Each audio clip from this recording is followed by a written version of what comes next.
Welcome to NBA Season Recaps, where we take you on a journey through the most extraordinary chapters of basketball history. If you enjoy falling asleep to the rhythm of basketball history, consider subscribing to NBA Season Recaps and hitting that notification bell. We upload new sleep-friendly basketball stories every week, designed to help you drift off while learning about the game's most incredible moments. This is the season where a team won 73 games and still didn't win the championship, where a man played his final game and scored 60 points, where a city that hadn't won a major sports title in 52 years finally broke the curse, and where one block, one shot, and one player's refusal to lose changed everything. Get comfortable, close your eyes, and let me take you through the season that proved the impossible is never really impossible. Chapter 1, the off-season. The 2015 off-season began with a sense of inevitability. The Golden State Warriors had just won the NBA championship for the first time in 40 years, defeating the Cleveland Cavaliers in 6 games. Stephen Curry had won his first MVP award. The Warriors' brand of fast, three-point heavy basketball had taken the league by storm, and everyone knew they would be the team to beat. But the offseason brought significant changes across the league. The coaching carousel was particularly active. The Oklahoma City Thunder, frustrated by another early playoff exit, fired Scott Brooks after 7 years and hired Billy Donovan, the two-time national championship-winning coach from the University of Florida. It was a bold move. Brooks had guided the Thunder to the finals in 2012 and had coached Kevin Durant and Russell Westbrook through their development into superstars. But Oklahoma City wanted a fresh voice, someone who could unlock the next level for their talented but underachieving roster. The Chicago Bulls fired Tom Thibodeau after 5 years, despite his teams consistently being among the league's best defensive units. The relationship between Thibodeau and the front office had deteriorated beyond repair, with disagreements over player personnel and minutes management. In his place, Chicago hired Fred Hoiberg, the former Iowa State coach known as the Mayor for his playing days in Ames. Hoiberg's up-tempo, spacing-oriented offense was supposed to be the antidote to Thibodeau's grinded-out style. The New Orleans Pelicans let go of Monty Williams after 5 years and brought in Alvin Gentry, who had been an assistant with Golden State during their championship run. The Orlando Magic hired Scott Skiles. The Denver Nuggets hired Michael Malone. These were teams searching for identity, hoping a new voice on the sideline could change their trajectory. But the most heartbreaking coaching story of the offseason had nothing to do with firings or hirings. On September 10th, the Minnesota Timberwolves announced that head coach Flip Saunders would step away from coaching duties while he battled Hodgkin's lymphoma. Assistant Sam Mitchell took over on an interim basis. Saunders had been the architect of Minnesota's revival, drafting Karl Anthony Towns with the first overall pick and building a young, exciting roster around Andrew Wiggins. He was supposed to be the man who guided the Timberwolves back to relevance. On October 25th, just 2 days before the regular season began, Flip Saunders passed away at the age of 60. He was mourned across the basketball world. Sam Mitchell became the full-time head coach, carrying the weight of his mentor's vision forward. The 2015 NBA draft had produced a loaded rookie class. The Timberwolves selected Karl Anthony Towns first overall out of Kentucky, a 7-foot big man with guard-like skills and a shooting touch that seemed almost unfair for someone his size. The Los Angeles Lakers took D'Angelo Russell second. The Philadelphia 76ers, deep in their long rebuilding process known simply as the process, took Jahlil Okafor third out of Duke. At fourth, the New York Knicks selected Kristaps Porzingis, the Latvian forward whose selection was initially booed by the Madison Square Garden crowd, but who would quickly become a fan favorite. And Devin Booker, selected 13th by the Phoenix Suns out of Kentucky, would emerge as one of the draft's biggest steals. Free agency brought notable movement as well. LaMarcus Aldridge, the five-time All-Star from Portland, stunned the basketball world by leaving the Trail Blazers to join the San Antonio Spurs. It was a massive coup for Greg Popovich and the Spurs organization, pairing Aldridge with an aging but still effective Tim Duncan and the ever-evolving Kawhi Leonard. Portland was gutted. They had also lost Wesley Matthews, Nicholas Batum, and Robin Lopez. 4 of their 5 starters from the previous season were gone. Nobody expected the Trail Blazers to compete, and most projections had them among the league's worst teams. Meanwhile, in Golden State, the Warriors were mostly running it back. Their core of Stephen Curry, Klay Thompson, Draymond Green, Andre Iguodala, and Andrew Bogut remained intact. The front office made smart additions around the edges, but the message was clear. If it ain't broke, don't fix it. Head coach Steve Kerr, however, would not be on the sideline when the season started. Kerr was dealing with persistent complications from back surgery he had undergone over the summer. The pain was debilitating, and he needed more time to recover. Assistant coach Luke Walton, the former Lakers forward, was named interim head coach to start the season. The Cleveland Cavaliers, meanwhile, were preparing for a redemption tour. LeBron James had returned to Cleveland in the summer of 2014 with a singular mission: bring a championship to his home state. The 2015 finals had ended in defeat, with Kyrie Irving and Kevin Love both lost to injuries. But now the Big Three was healthy, and the Cavaliers had added depth pieces like Iman Shumpert, J.R. Smith, and Richard Jefferson that gave them the kind of veteran experience championship teams need. The roster was built for one purpose: to win it all.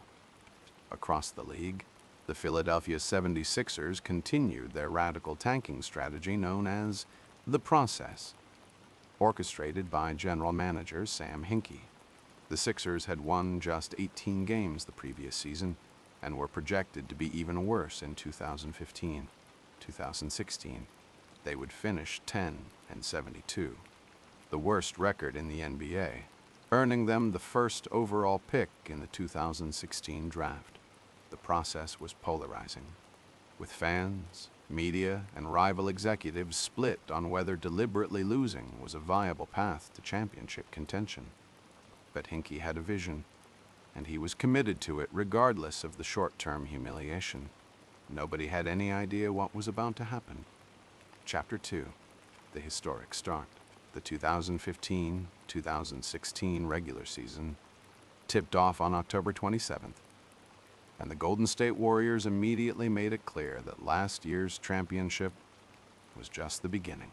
Under Luke Walton's steady hand, the Warriors won their first game, then their second, then their third, then their fourth, fifth, sixth, seventh, and eighth. They kept winning and winning and winning. By the end of November, the Warriors were 24-0, the best start in NBA history. They had broken the previous record of 15-0 set by the 2012-2013 Houston Rockets and the 1993-94 Dallas Mavericks. Every game felt like a coronation. Opposing arenas were packed with fans wearing Warriors jerseys, hoping to see Stephen Curry do something impossible. And he obliged, game after game after game. Curry was playing basketball that didn't seem real. He was pulling up from 35 feet like it was a layup. He was shaking defenders out of their shoes with crossovers that defied physics. He was hitting shots that made you question everything you thought you knew about what was possible. With a basketball, his release was so quick, his range so limitless, that defenses had no answer. You could play him tight, and he'd blow by you. You could sag off, and he'd bury a three in your face from the logo. The numbers were staggering. Curry averaged 30.1 points per game for the season, leading the league in scoring. He set the NBA record for three-pointers in a season with 402. shattering his own previous record of 286. That's not a small improvement. That's 116 more threes than anyone had ever made in a single season. It was, statistically, one of the most dominant offensive seasons in the history of the sport. The individual performances were breathtaking. On November 7th against the New Orleans Pelicans, Curry hit 12 three-pointers in a single game, tying the NBA record. The Pelicans had no answer. Nobody had an answer. Curry was making shots that shouldn't have been possible, pulling up from distances that previous generations of basketball players would have considered laughable. On January 23rd, against a strong Indiana Pacers team on the road, the Warriors won their 37th consecutive game, extending their season-opening record to absurd proportions. Every night was another test, another opportunity for an opponent to knock them off. And every night, the Warriors found a way to win.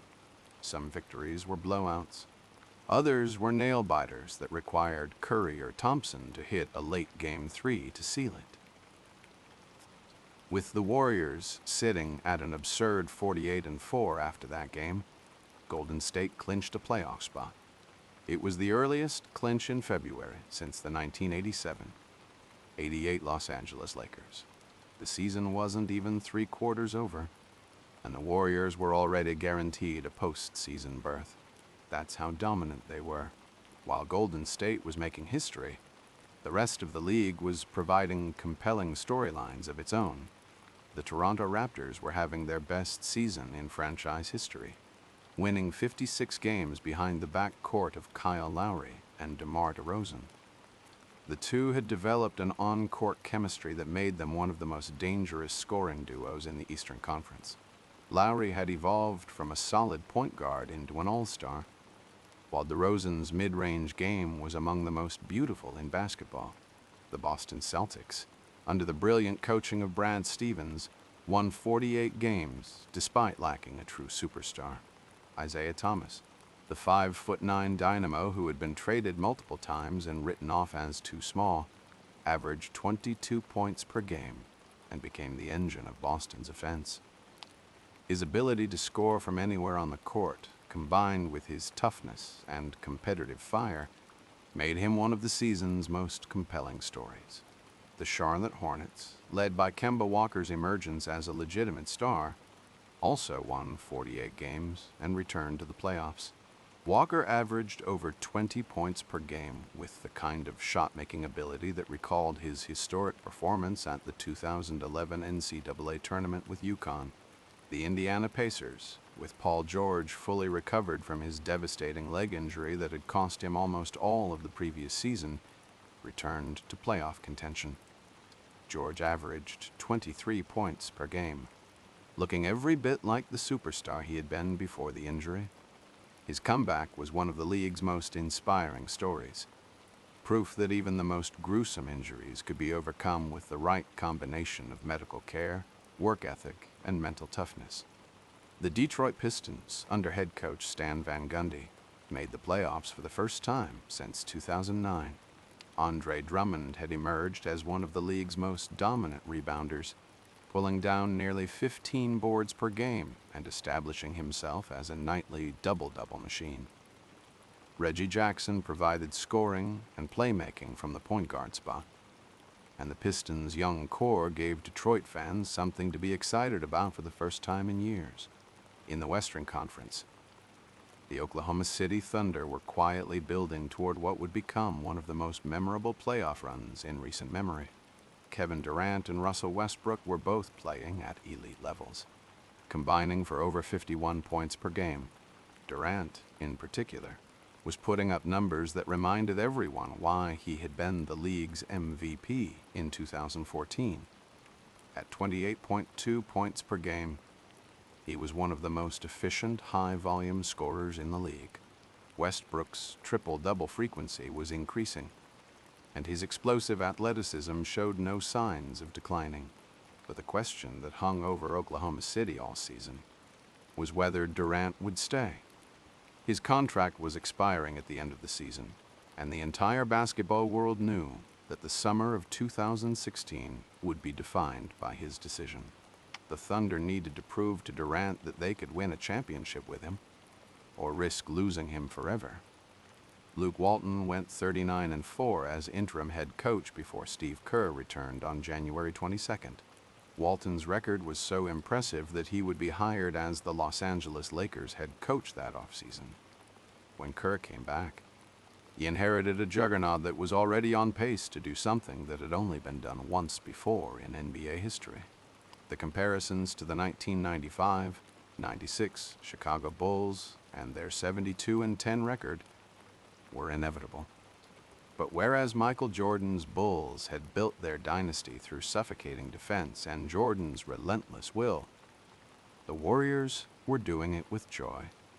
They played with a freedom and creativity that was infectious. Curry smiled after impossible shots. Klay Thompson would have quarters where he couldn't miss. Draymond Green would guard all 5 positions and facilitate the offense like a point guard trapped in a power forward's body. The ball moved, the players moved, and the basketball was beautiful. The Splash Brothers, the nickname for Curry and Thompson, combined to average over 52 points per game. They were the highest scoring duo in the league, and their ability to stretch the floor to its absolute limits created space for everyone else. Golden State's home record was equally absurd. They extended a regular season home winning streak to 54 games, dating back to the previous season, the longest in NBA history. Oracle Arena became a fortress, a place where opposing teams went not to compete, but to bear witness. The Oracle crowd was among the loudest and most passionate in the league, and the Warriors fed off their energy night after night. The team's identity wasn't just about shooting. Draymond Green anchored a defense that was among the league's best, using his unique combination of size, strength, intelligence, and versatility to guard all 5 positions. He averaged 14 points, 9.5 rebounds, and 7.4 assists per game, numbers that were unprecedented for a player of his defensive impact. Green was the connective tissue that held everything together, the player who made the Warriors' system work on both ends of the floor. Andre Iguodala, the previous year's Finals MVP, continued to be the Warriors' Swiss Army knife, providing defense, playmaking, and timely scoring off the bench. Andrew Bogut was their rim protector. Sean Livingston was their mid-range assassin in the second unit. Harrison Barnes provided length and athleticism on the wing. Every player had a role, and every player embraced it. But the elephant in the room was always the same question. Could this team finish the job? The 1995-96 Bulls had won 72 games and followed it with a championship. Could the Warriors match that accomplishment? Or would the regular season take too much out of them? Chapter 3, Kobe's Farewell Tour. While the Warriors were rewriting the record books, the basketball world was also saying goodbye to one of its greatest players. My heart can take the pounding. My mind can handle the grind, but my body knows it's time to say goodbye. The announcement transformed every Lakers game into a celebration. Kobe was 37 years old, his body battered by 20 years of professional basketball and 2 significant injuries in his final seasons: a torn Achilles tendon in 2013 and a torn rotator cuff. The Lakers were terrible, on their way to a 17-65 record, the worst in franchise history. But none of that mattered. What mattered was that one of the 5 or 6 greatest players to ever touch a basketball was taking his final bow, and the entire league was there to honor him. Every road game became a farewell event. Opposing teams showed tribute videos. Fans gave standing ovations. Players who had grown up watching Kobe, who had modeled their games after his relentless competitiveness, lined up to pay their respects. He received gifts at every arena, from jerseys to wine to custom shoes. It was a traveling celebration of a career that had spanned 2 decades, 5 championships, 18 All-Star selections, and countless moments that had become part of basketball's permanent mythology. The farewell tour reached its emotional peak on November 30th, when the Lakers visited the Wells Fargo Center in Philadelphia to play the Sixers. Kobe had grown up in the Philadelphia suburbs, had attended Lower Merion High School, and had been drafted by the Charlotte Hornets in 1996 before being immediately traded to the Lakers. Philadelphia was, in many ways, home. The crowd gave him a prolonged standing ovation, and Kobe, who rarely showed emotion publicly, was visibly moved. On Christmas Day, Kobe played in his final Christmas game, one of the most coveted slots on the NBA calendar. The Lakers hosted the Los Angeles Clippers, and Kobe scored 12 points in what was, as always, a nationally televised spectacle. Christmas Day games had been a staple of Kobe's career, and this final one felt like a passing of the torch from one generation to the next. Throughout the season, Kobe's teammates gave him the ball at every opportunity. The Lakers were losing, badly, but nobody cared about the win-loss record. This was about honoring a player who had given everything to the game for 20 years. Young players around the league spoke reverently about what Kobe meant to them. Kevin Durant, LeBron James, Carmelo Anthony, and dozens of others publicly expressed their admiration and gratitude for a player who had pushed them to be better simply by existing. Kobe wasn't the only legend playing his final season. Tim Duncan, the greatest power forward in NBA history, was quietly winding down his career in San Antonio. Unlike Kobe, Duncan never made a formal announcement. That wasn't his style. The big fundamental had always let his game speak for itself, and his final season was no different. He was 39 years old, and while he was no longer the dominant force he had been in his prime, he was still a valuable contributor on a Spurs team that would win 67 games. Kevin Garnett, the intensity personified. The man who had revolutionized the power forward position and willed the 2008 Celtics to a championship, was also in his final season in Minnesota. Garnett had come home to finish his career where it started, with the Timberwolves, the team that had drafted him straight out of high school in 1995. On November 15th, he became the 5th player in league history to play over 50,000 minutes throughout his career, surpassing Elvin Hayes for 4th on the all-time list. These 3 retirements marked the end of an era. Kobe, Duncan, and Garnett had defined NBA basketball for nearly 2 decades. They had been rivals, champions, MVPs, and icons, and all 3 were walking away in the same season. Chapter 4. Milestones and Records. The 2015-2016 season was a monument to individual achievement, with milestones falling at a pace that was hard to keep track of. Fittingly, the Spurs' milestone came in a game against the Celtics at TD Garden. Tim Duncan was a milestone machine in his final season. On November 2nd, he achieved his 954th victory with the Spurs, becoming the player with the most wins with a single team in NBA history. On November 7th, he played in his 1,336th career game, moving into 10th place on the all-time career games played list. On November 14th, he moved into 5th on the all-time career blocks list, surpassing former teammate and Hall of Famer David Robinson.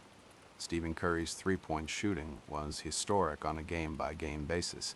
He made 12 three-pointers in a single game against the New Orleans Pelicans on November 7th, tying the NBA record.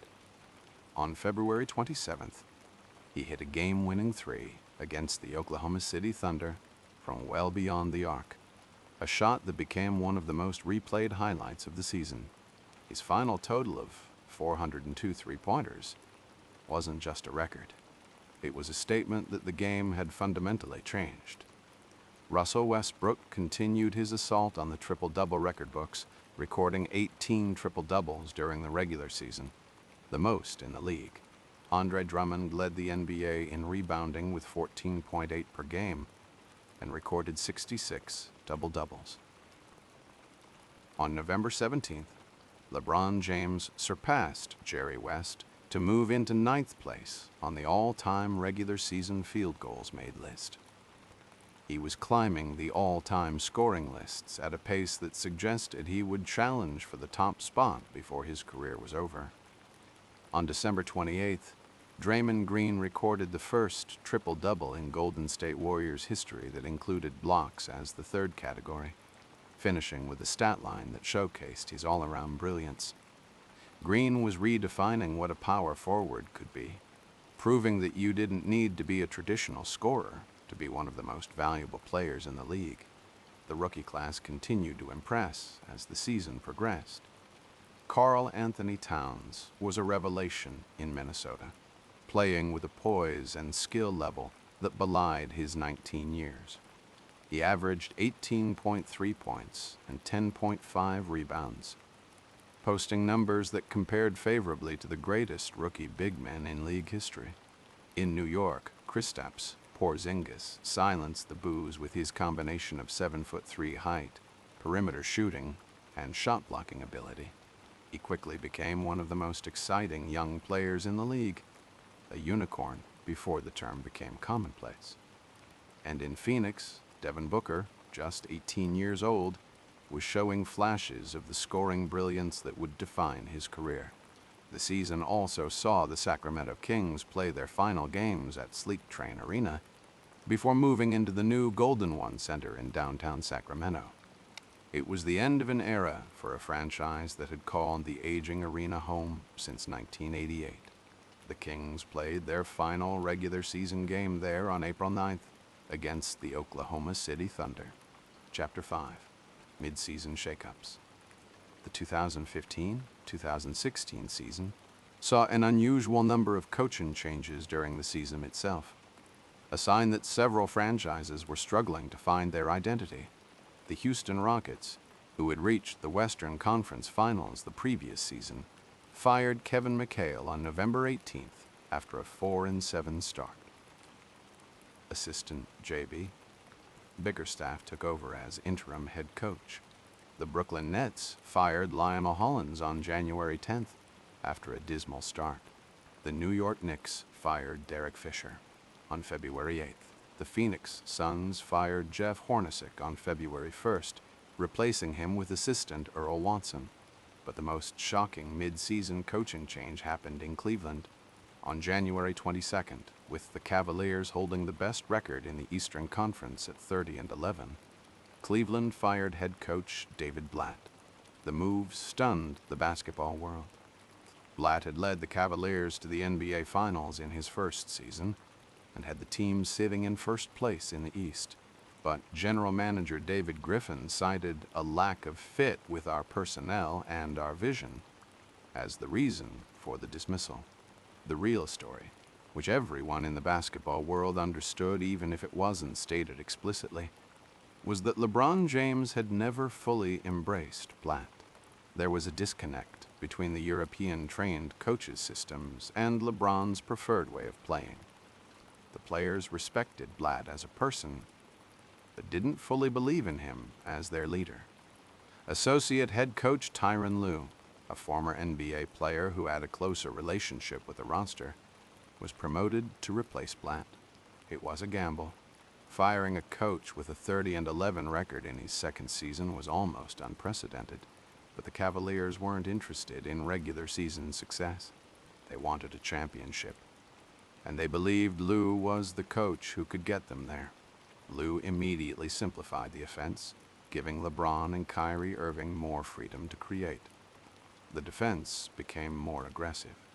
The Cavaliers finished the season at 57-25, capturing the Central Division title and the top seed in the Eastern Conference.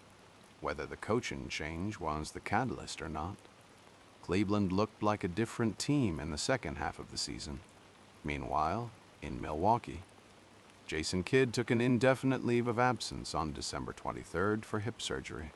Assistant Joe Prunty took over as interim head coach, going 8-9 before Kidd returned on January 26th. It was another reminder of how the coaching landscape was constantly shifting throughout this unusual season. The trade deadline brought its own drama. The Cavaliers acquired Channing Frye from the Orlando Magic, adding desperately needed floor spacing to their front court. It was a subtle move that would prove crucial in the playoffs. Frye's ability to stretch the floor as a big man opened driving lanes for LeBron and Irving that hadn't existed before. Cleveland also kept their core intact, resisting the temptation to make a splashy move that might disrupt their chemistry. Across the league, teams were positioning themselves for the stretch run. The deadline saw several notable moves as contenders and pretenders made their calculations. But the biggest story remained the Warriors' pursuit of history and whether anyone could slow them down. The Sixers' losing continued to set records of its own. Philadelphia's 10-72 finish was the worst in the modern NBA, a season so brutal that it led to Sam Hinkie's resignation as general manager before the season ended. The league had grown increasingly uncomfortable with the process and the Sixers' willingness to lose, and the pressure from the commissioner's office contributed to the organizational changes. Brian Colangelo was installed as the new general manager, and the Hinkie era, for all its controversy, left behind a treasure chest of draft picks and cap space that would eventually transform the franchise.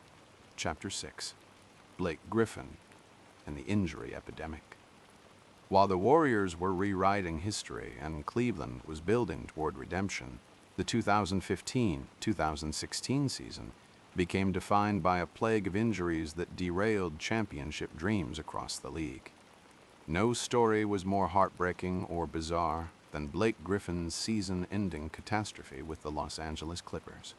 Griffin had emerged as one of the NBA's most dynamic power forwards, a 6'10" athlete who could dunk with the force of a freight train and had developed a surprisingly effective mid-range jumper.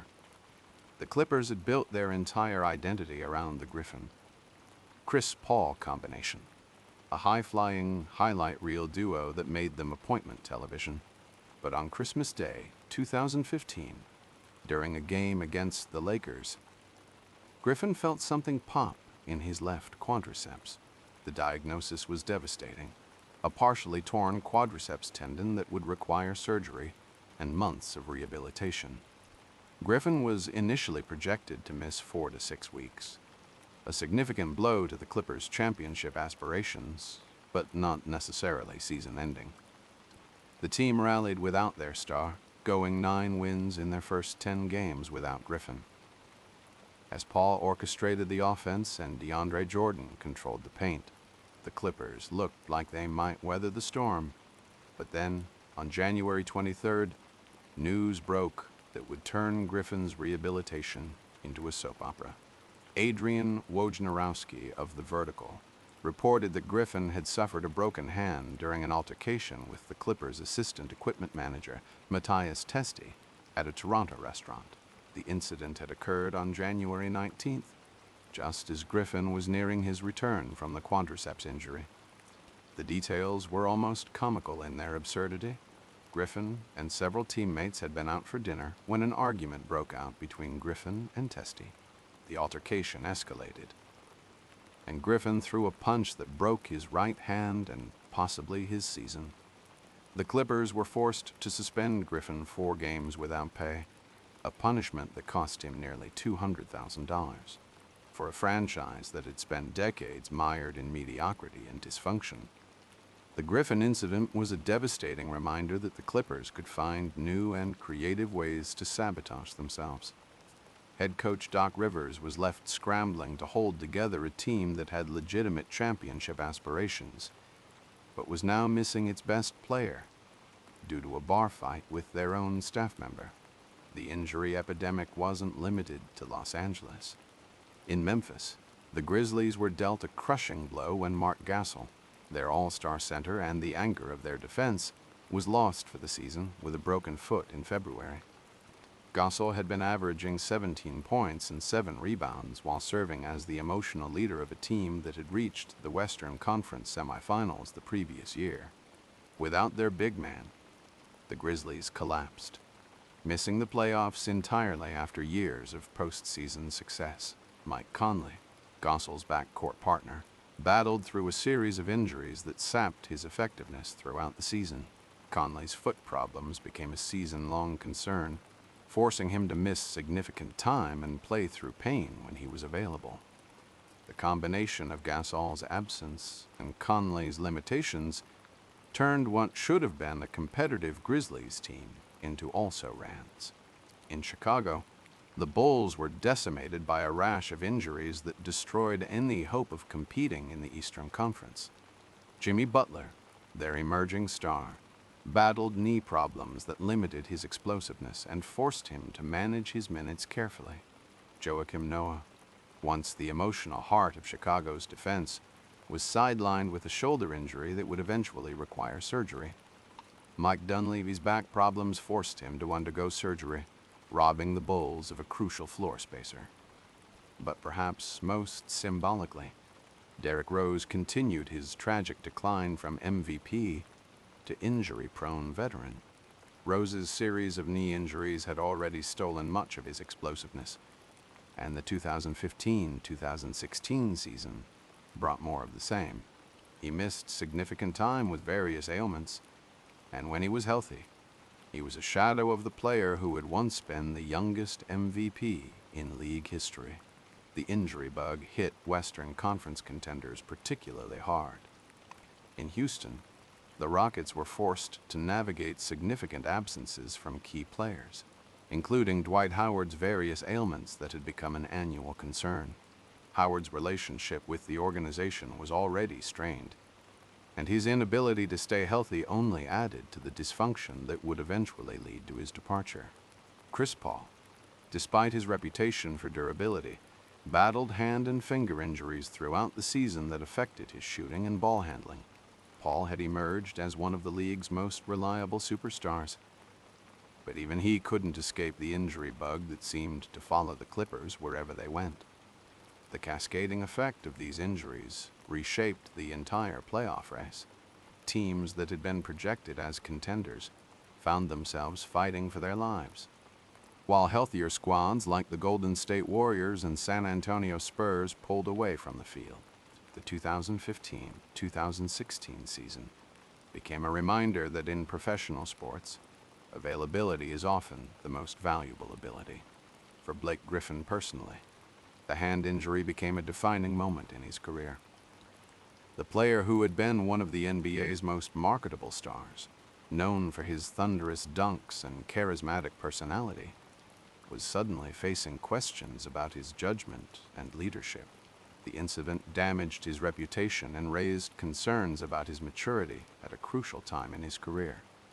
The Clippers, meanwhile, were left to wonder what might have been.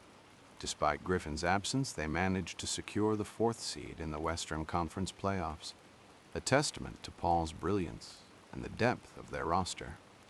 But without their best player, they were knocked out in the first round by the Portland Trail Blazers, a devastating end to what had been projected as a championship or bust season. The injury epidemic of 2015-2016 served as a stark reminder of the fragility of professional athletic careers. In a league where margins for error are razor thin and championships are decided by the smallest details, the difference between health and injury often determines the difference between glory and disappointment. Chapter 7. Trade Deadline. Drama and Desperation. Moves. As the February 18th trade deadline approached, front offices across the NBA found themselves in desperate situations. Injuries had reshaped the competitive landscape. Mediocre teams were clinging to playoff hopes, and contenders were searching for the final pieces that might separate them from the field. The 2016 trade deadline became a frantic marketplace where franchises made decisions that would define their immediate futures and, in some cases, haunt them for years to come. The most significant move involved Marky F. Morris, whose toxic relationship with the Phoenix Suns had become one of the league's most uncomfortable ongoing sagas. Morris had been demanding a trade since the summer, furious that the Suns had dealt his twin brother Marcus to the Detroit Pistons. The Morris twins had been inseparable since childhood, drafted together by the Suns in 2011, and expecting to finish their careers side by side. When Phoenix broke up the duo, Marky F. felt betrayed and made his displeasure known in the most public ways possible. Morris's agent had released a statement demanding a trade, citing the organization's lack of loyalty. Morris himself had been openly critical of the coaching staff and front office, creating a toxic atmosphere that affected the entire locker room. His play suffered as a result, and his attitude became a distraction that overshadowed whatever talent remained on the Suns roster. On February 18th, Phoenix finally granted Morris his wish, dealing him to the Washington Wizards for Chris Humphries, DeJuan Blair, and a first-round pick, protected 1 through 9. It was a salary dump disguised as a basketball trade, with the Suns desperate to rid themselves of a player who would become a cancer in their locker room. For Washington, the move represented a gamble that they could resurrect Morris's career and add a talented power forward to their playoff push. The trade was emblematic of the Suns' dysfunction during this period. Phoenix had once been one of the league's most innovative franchises, pioneering the 7 seconds or less offense and reaching the Western Conference Finals multiple times in the 2000s. But the organization had devolved into a laughingstock, making questionable personnel decisions and creating unnecessary drama. The Morris situation was entirely self-inflicted, a reminder that chemistry and culture matter as much as talent. Meanwhile, the Cleveland Cavaliers made the move that would prove most crucial to their championship hopes. On deadline day, Cleveland acquired veteran forward Channing Frye from the Orlando Magic for a package that included a future second-round pick and Jared Cunningham. On the surface, it seemed like a minor move, adding an aging stretch 4 to a roster that already had plenty of front-court depth. But Frye's impact would prove to be transformative in ways that nobody anticipated. His ability to stretch the floor as a big man created spacing that the Cavaliers had previously lacked. When Frye was on the court alongside LeBron James and Kyrie Irving, opposing defenses couldn't pack the paint the way they had been able to do previously. Frye's three-point shooting forced traditional centers to step out to the perimeter, opening driving lanes that LeBron could exploit with devastating effectiveness. The trade also demonstrated the Cavaliers' commitment to winning immediately. Cleveland had already invested heavily in veteran depth, and the Frye acquisition showed that the organization was willing to sacrifice future assets for present-day success.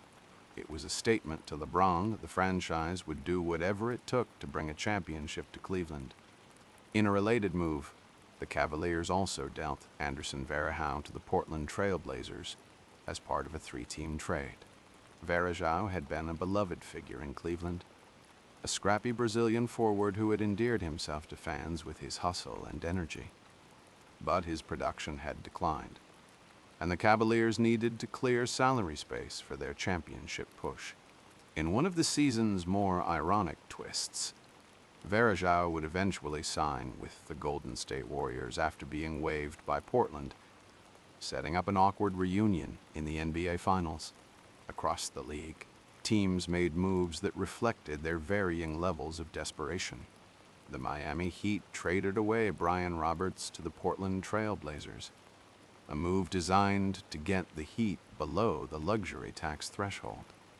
For a franchise that had been built on the principle of spending whatever it took to win, the penny pinching represented a philosophical shift that frustrated fans and players alike.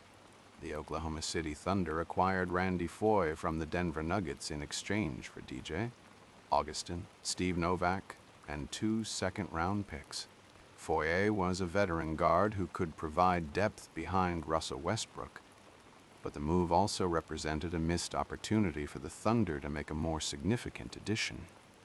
With Kevin Durant's free agency looming, Oklahoma City needed to convince him that the organization was committed to winning immediately. Instead, they made a marginal move that did little to improve their championship odds.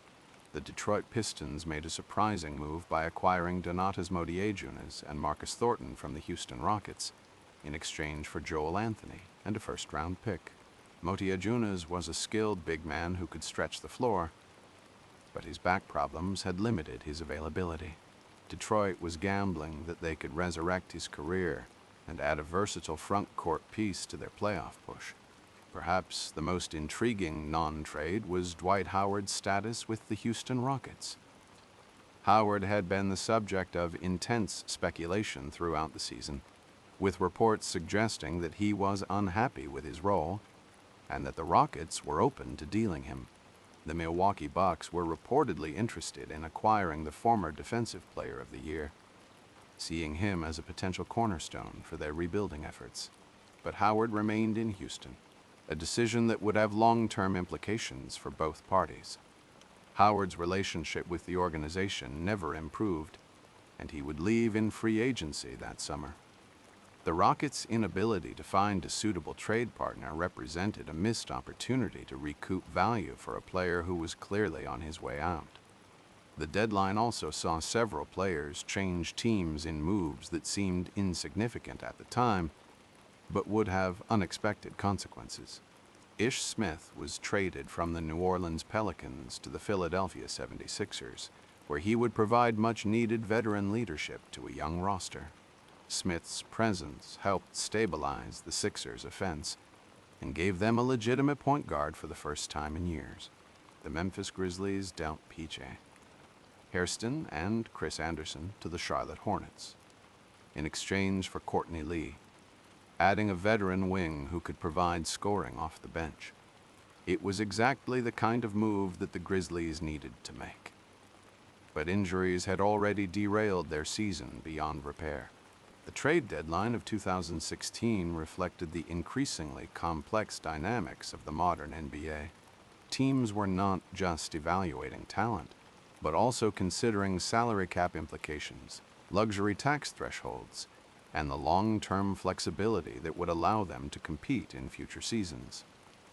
The deadline had become as much about financial planning as basketball evaluation. For some teams, the deadline represented salvation. The Cavaliers' acquisition of Fry would prove crucial to their championship run. For others, like the Suns and their Morris situation, the deadline was merely an opportunity to clean up self-inflicted messes. And for franchises like the Thunder and Rockets, the deadline represented missed opportunities to maximize their championship windows. Chapter 8.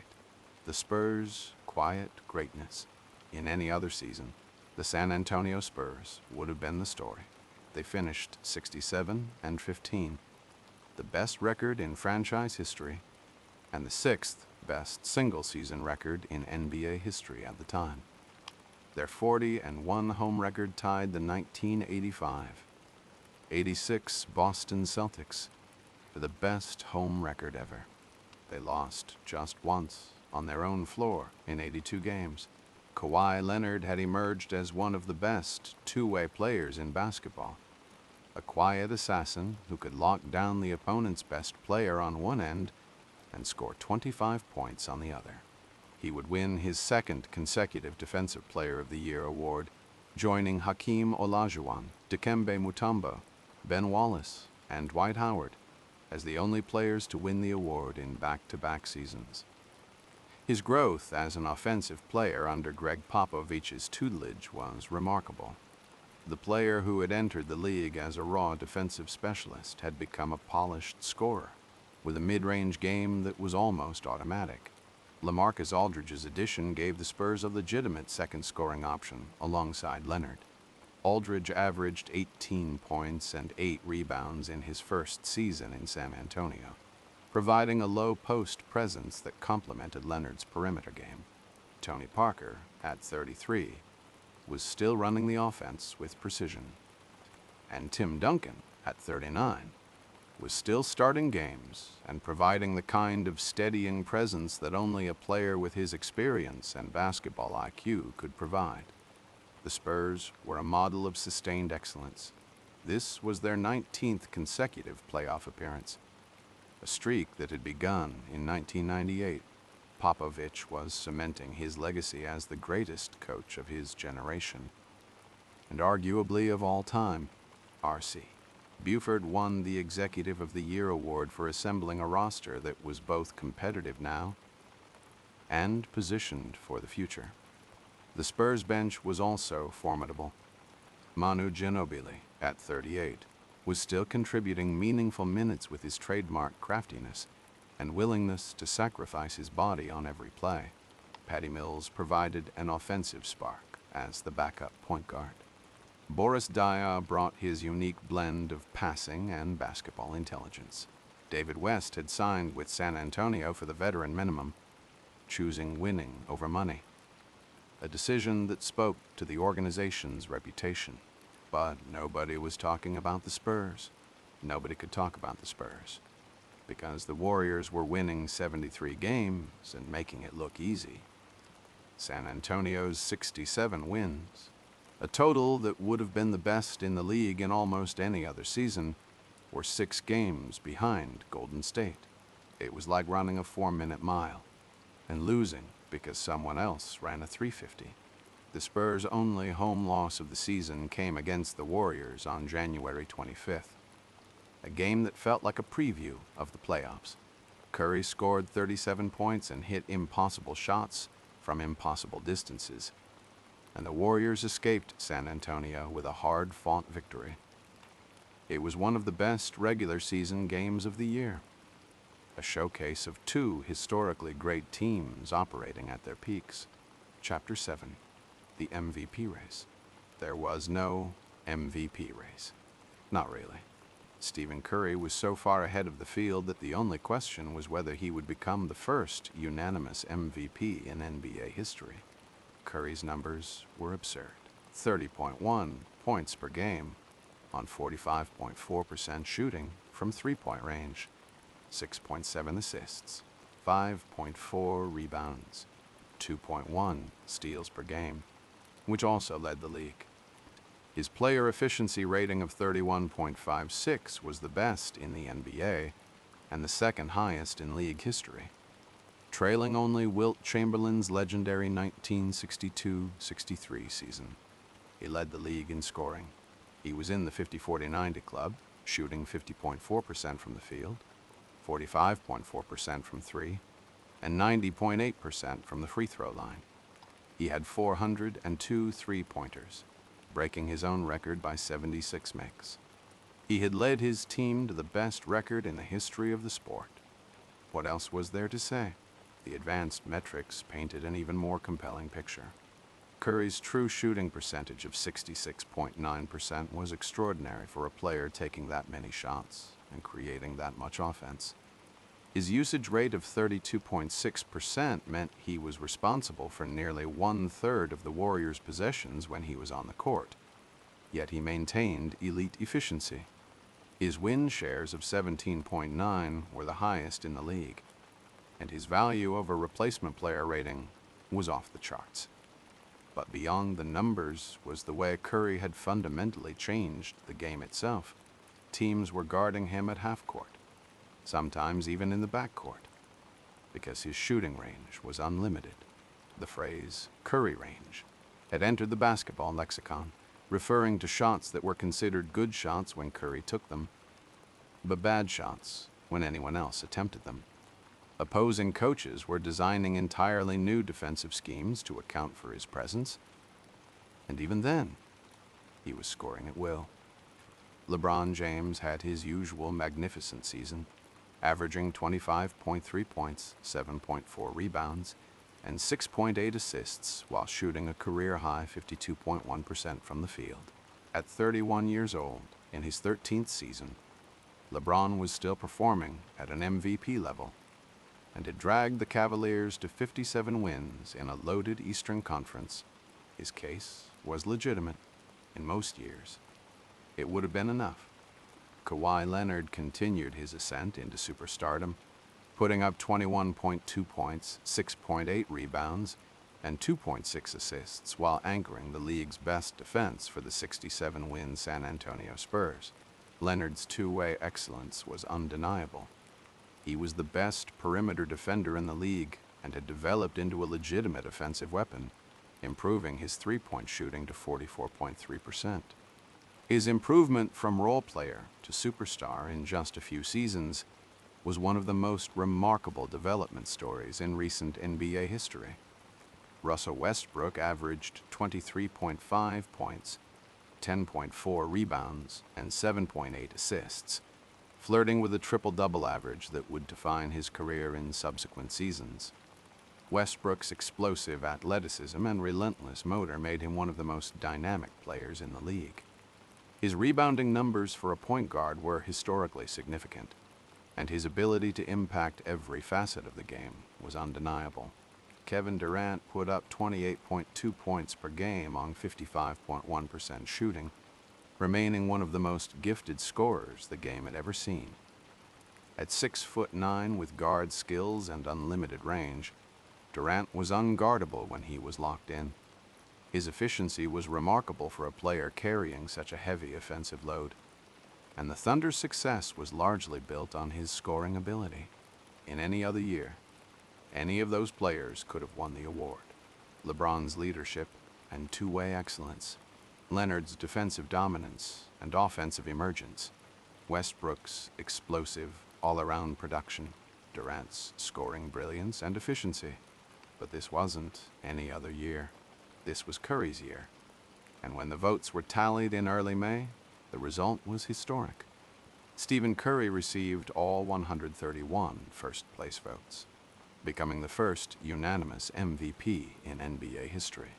Not Michael Jordan, not LeBron James, not Wilt Chamberlain, or Kareem Abdul-Jabbar, or Magic Johnson, or Larry Bird. Stephen Curry was the first player in the 70-year history of the award to receive every single first-place vote from the panel of media members who vote on the award. The significance was not lost on anyone. The fact that it had taken 70 years for a player to be unanimously selected said something profound about Curry's season. It wasn't just the best season of his career. It was one of the best seasons in the history of the sport. A transcendent performance that had redefined what was possible on a basketball court. Chapter 8. All-Star Weekend. All-Star Weekend descended on Toronto in mid-February, marking the first time the event had been held outside the United States since the inaugural game in 1951. The Air Canada Centre hosted the festivities, and the international setting felt appropriate for a league that had become increasingly global, with players from 41 different countries on opening night rosters. The weekend began with the Rising Stars Challenge on Friday night, featuring 20 of the league's best first- and second-year players divided into Team USA and Team World.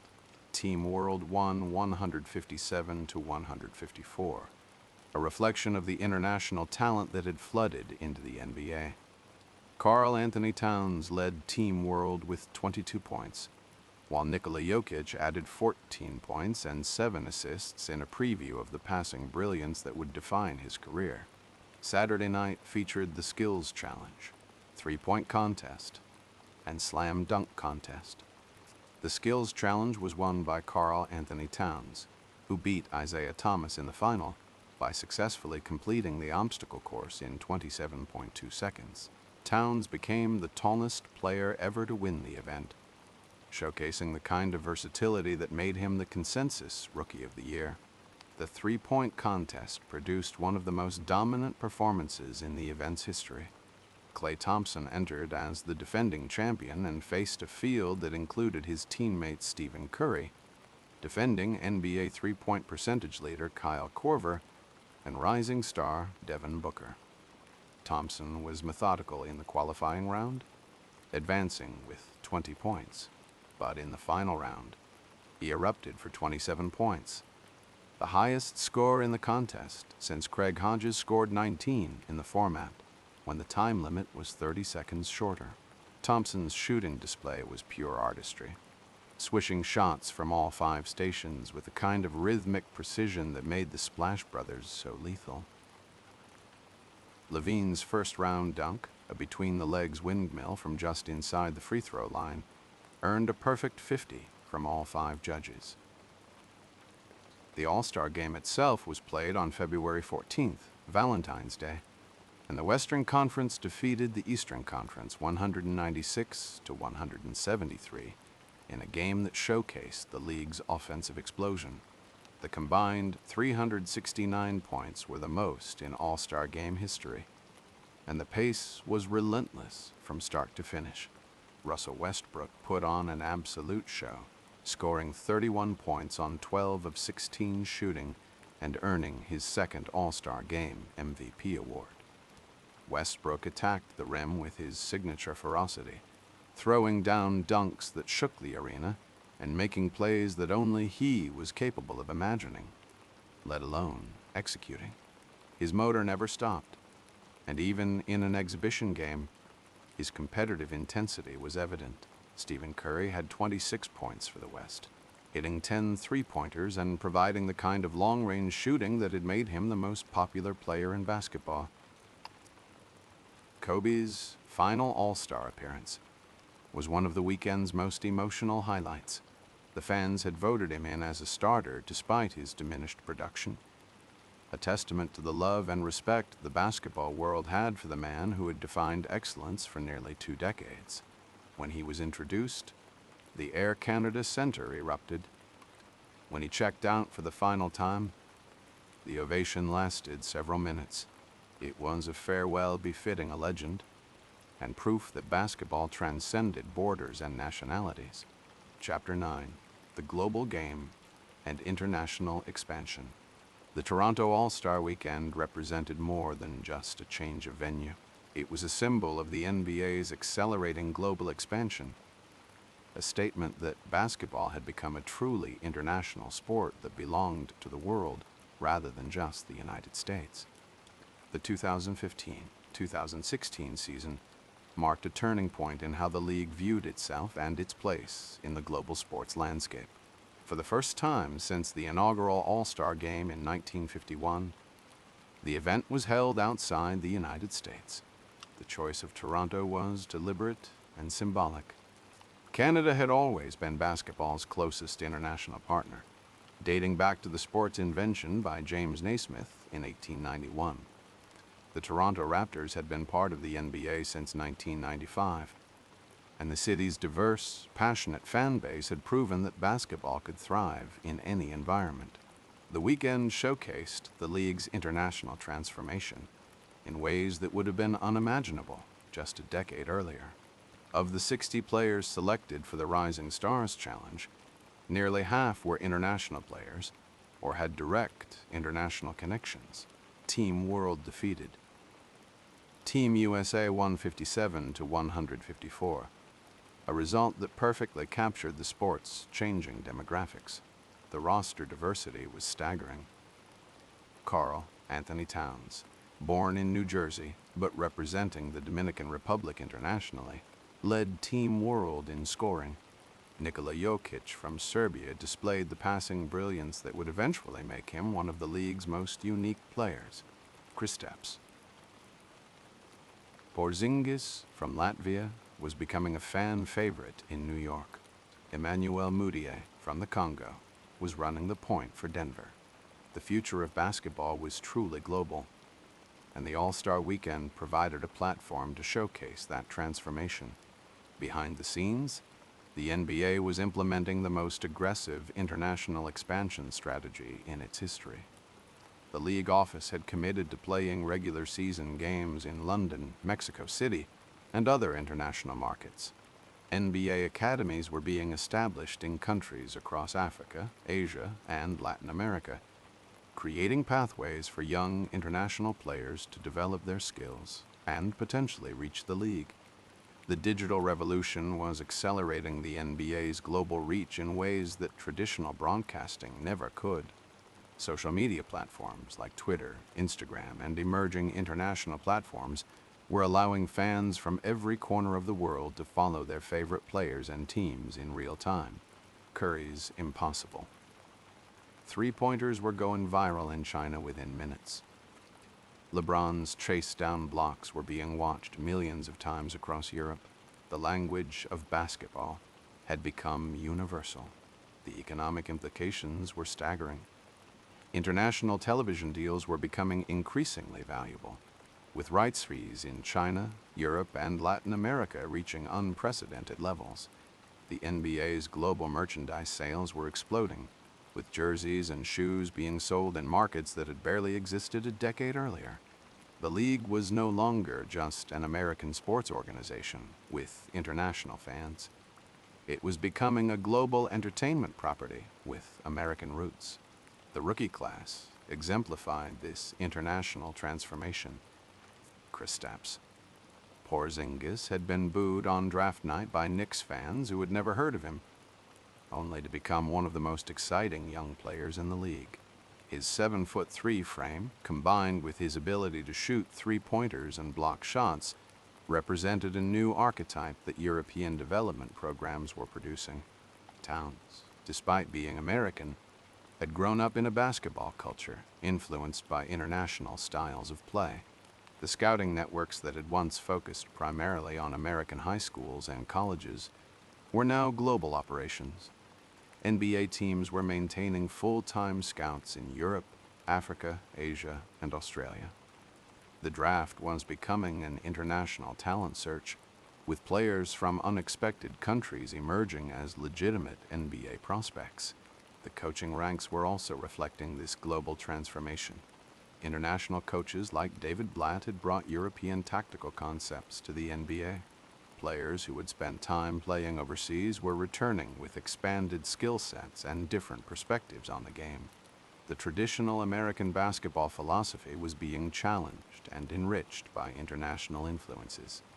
The language barriers that had once seemed insurmountable were being broken down by technology and cultural adaptation. Translation services, cultural liaisons, and international player development programs were helping foreign players adjust to life in the United States. Teams were investing in support systems that extended far beyond basketball, helping international players navigate everything from banking to immigration to cultural assimilation. The fan experience was becoming increasingly international as well. Arenas across the league were hosting international nights, celebrating different cultures and communities. The NBA's partnership with international brands and sponsors was creating marketing opportunities that extended far beyond traditional American demographics. Basketball had become a vehicle for cultural exchange in ways that few had anticipated. The Toronto All-Star Weekend served as a coming-out party for this global transformation. The Canadian fans brought an energy and passion that rivaled any American city. The international media coverage was extensive, with broadcast teams from dozens of countries providing coverage in multiple languages. The weekend proved that basketball belonged to the world, not just to the United States. Looking forward, the implications were enormous. The next generation of NBA superstars would likely include players from countries that had never before produced elite basketball talent. The style of play would continue evolving as international influences shaped how the game was taught and played. The economic potential seemed limitless, with billions of potential fans across emerging markets.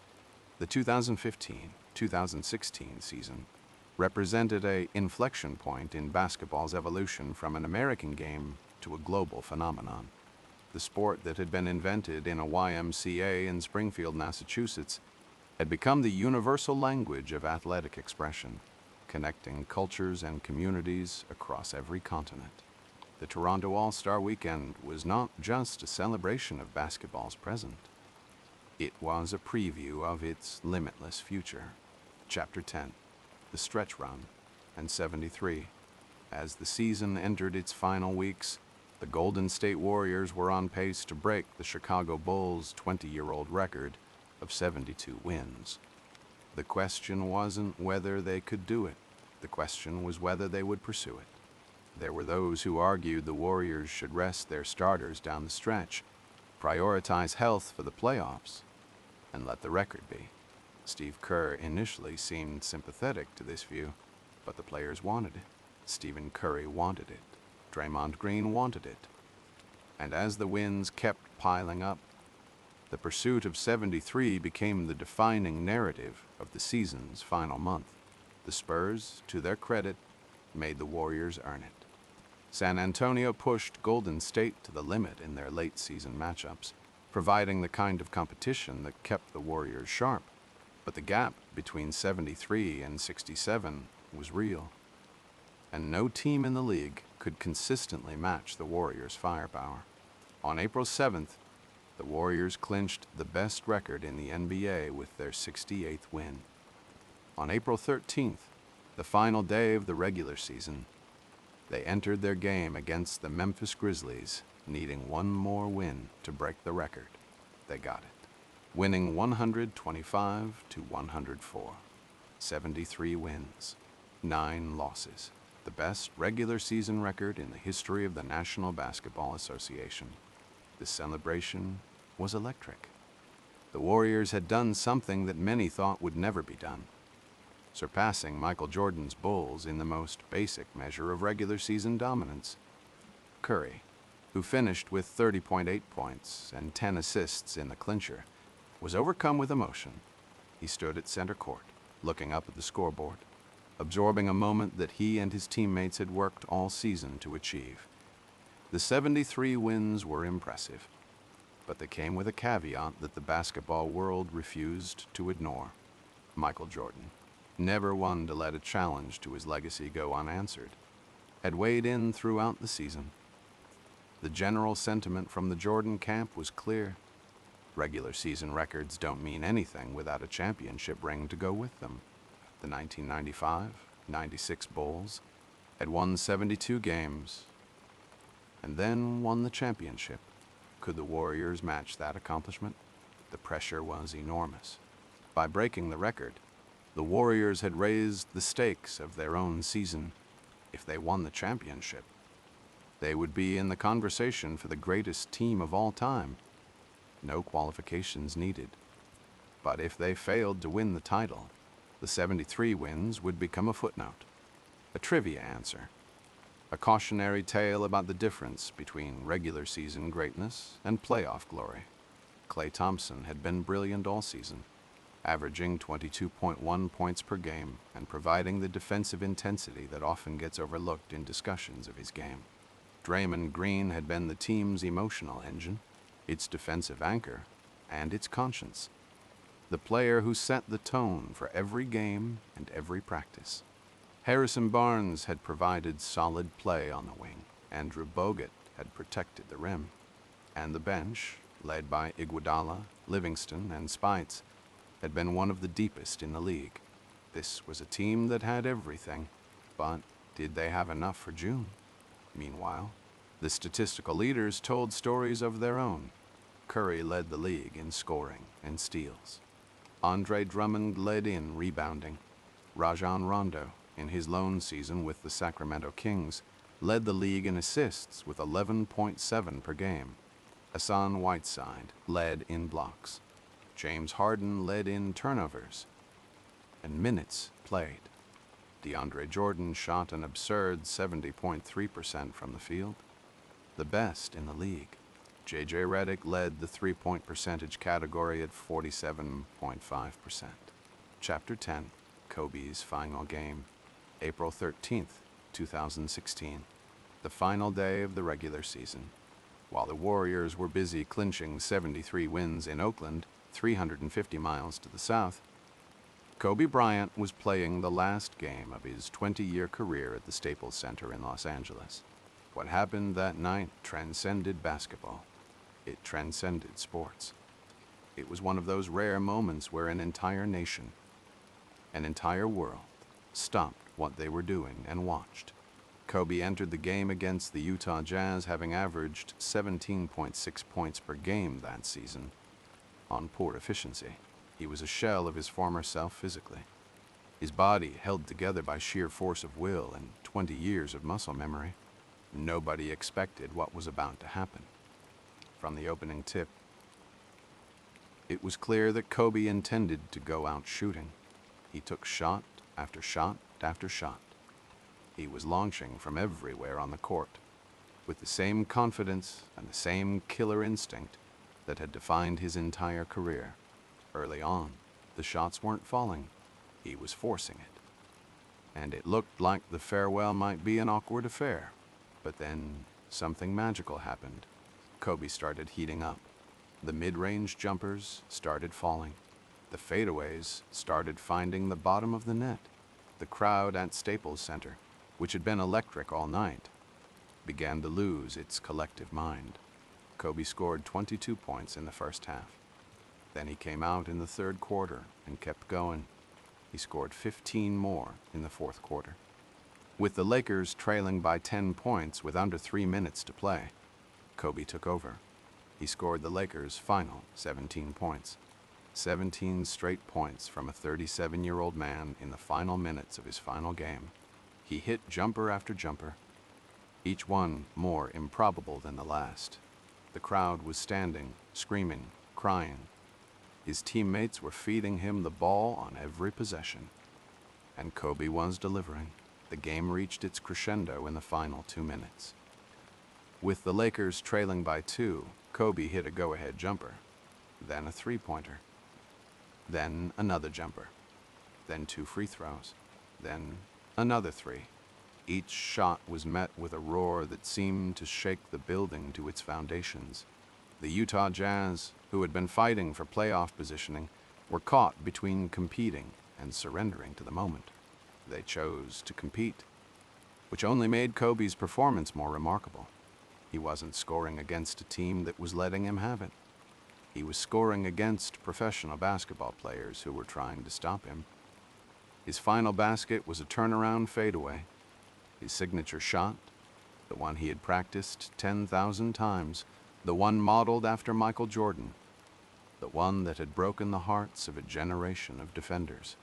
When it went in, the Staples Center erupted with a force that could be felt across the city of Los Angeles.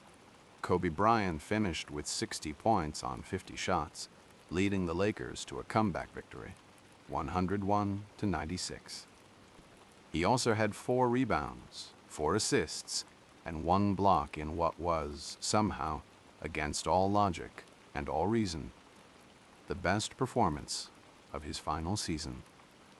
60 points in his final game. At 37 years old, it was the highest scoring game of the entire NBA season. It was one of the most remarkable individual performances in the history of the sport. And it was the perfect ending to a career that had been defined by its refusal to accept limitations. After the game, Kobe addressed the crowd with a microphone. He thanked the fans, his family, his teammates, past and present. He spoke about what the game had meant to him, how basketball had given him everything. He was emotional, vulnerable, human in a way that the Mamba mentality rarely allowed. And then he said 2 words that would echo through basketball history forever. Mamba out. He dropped an imaginary microphone and walked off the court for the last time, disappearing into the tunnel as the crowd continued to cheer. It was a Hollywood ending for a player who had spent his entire career in the City of Angels, a finale so perfect that if it had been written in a screenplay, people would have called it unrealistic. But that was Kobe Bryant. He made the unrealistic real. He had done it his entire career, and he did it one last time on April 13th, 2016. The reaction across the basketball world was immediate and overwhelming. Players, coaches, and fans posted tributes on social media. News outlets interrupted their regular programming. And on the other side of the country, where the Warriors were busy breaking the all-time wins record, even Stephen Curry paused to acknowledge what Kobe had done. It was a night where 2 of the most remarkable achievements in NBA history happened simultaneously. And somehow, Kobe's 60 points stole the show from 73 wins. Chapter 11. The playoffs begin. The 2016 NBA playoffs began on April 16th, and the Eastern Conference's top-seeded Cleveland Cavaliers immediately served notice that they were on a mission. Cleveland swept the Detroit Pistons 4-0 in the first round. LeBron James was dominant, averaging 26 points, 8.5 rebounds, and 9 assists for the series. Kyrie Irving was electric, scoring 31 points in both Game 1 and Game 4. Kevin Love added consistent rebounding and scoring as the third star. The Pistons, making the playoffs for the first time since 2009, competed hard but were simply outclassed. The Toronto Raptors, making their first significant playoff run in franchise history, survived a brutal 7-game series against the Indiana Pacers. Paul George was magnificent for Indiana, averaging 32 points per game and doing everything in his power to carry the Pacers. But DeMar DeRozan and Kyle Lowry found their footing as the series progressed, and Toronto's Game 7 victory at home gave the franchise its first playoff series win since 2001. The Miami Heat, led by the ageless Dwyane Wade, survived their own 7-game war against the Charlotte Hornets. Kemba Walker was spectacular for Charlotte, but Wade turned back the clock in Game 6, hitting clutch shots, including a three-pointer with less than a minute to go, his first made three since December. Miami's Game 7 blowout at home set up a second-round matchup with Toronto. In the other Eastern Conference first-round series, the Atlanta Hawks defeated the Boston Celtics in 6 games. Al Horford was steady throughout for Atlanta, providing the kind of two-way play that made him one of the most underrated big men in the league. Out west, the Warriors dispatched the Houston Rockets in 5 games, though it wasn't without drama. Curry injured his ankle in Game 1 and missed Games 2 and 3. In his return in Game 4, he slipped on a wet spot and sprained his right knee, an injury that would sideline him for 2 more weeks. Curry's health became the Western Conference's biggest storyline, casting a shadow over everything the Warriors accomplished. The Oklahoma City Thunder handled the Dallas Mavericks in 5 games. Durant and Westbrook were too much firepower for an aging Mavericks team, and the Thunder advanced with relative ease. The San Antonio Spurs swept the Memphis Grizzlies in 4 games, a dominant display from the 67-win juggernaut. The Grizzlies were decimated by injuries, missing Mark Gasol, Mike Conley, and other key contributors. Vince Carter, at 39 years old, led the Grizzlies in scoring in the opening game with 16 points, a testament to his longevity and competitiveness. But Memphis never stood a chance against Popovich's machine. Tim Duncan's final playoff series was characteristically efficient, anchoring the Spurs' defense while the younger players handled the scoring load.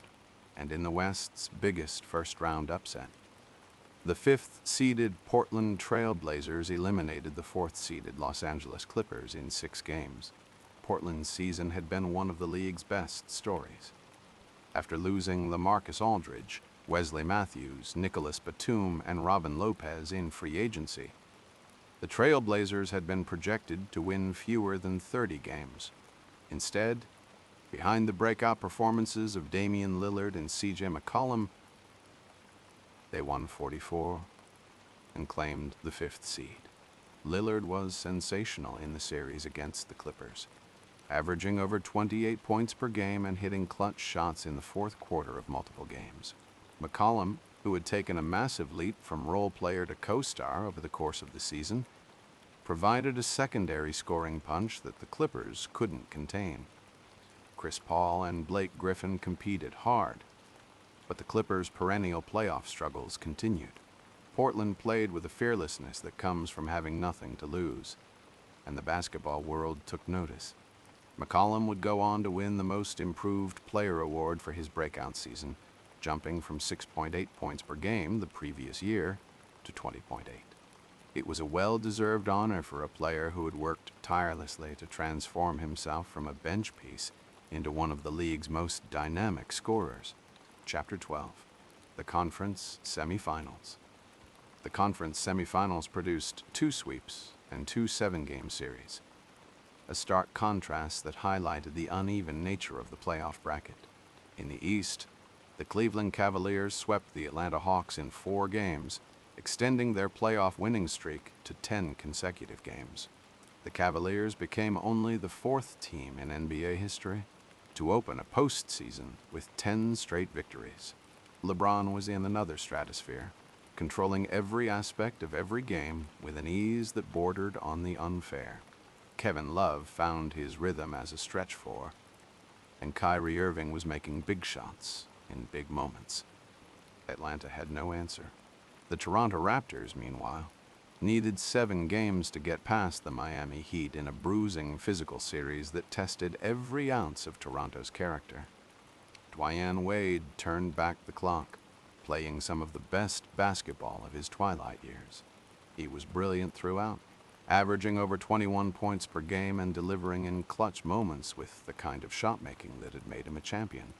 Hassan Whiteside was a force in the paint, averaging over 12 rebounds and multiple blocks per game.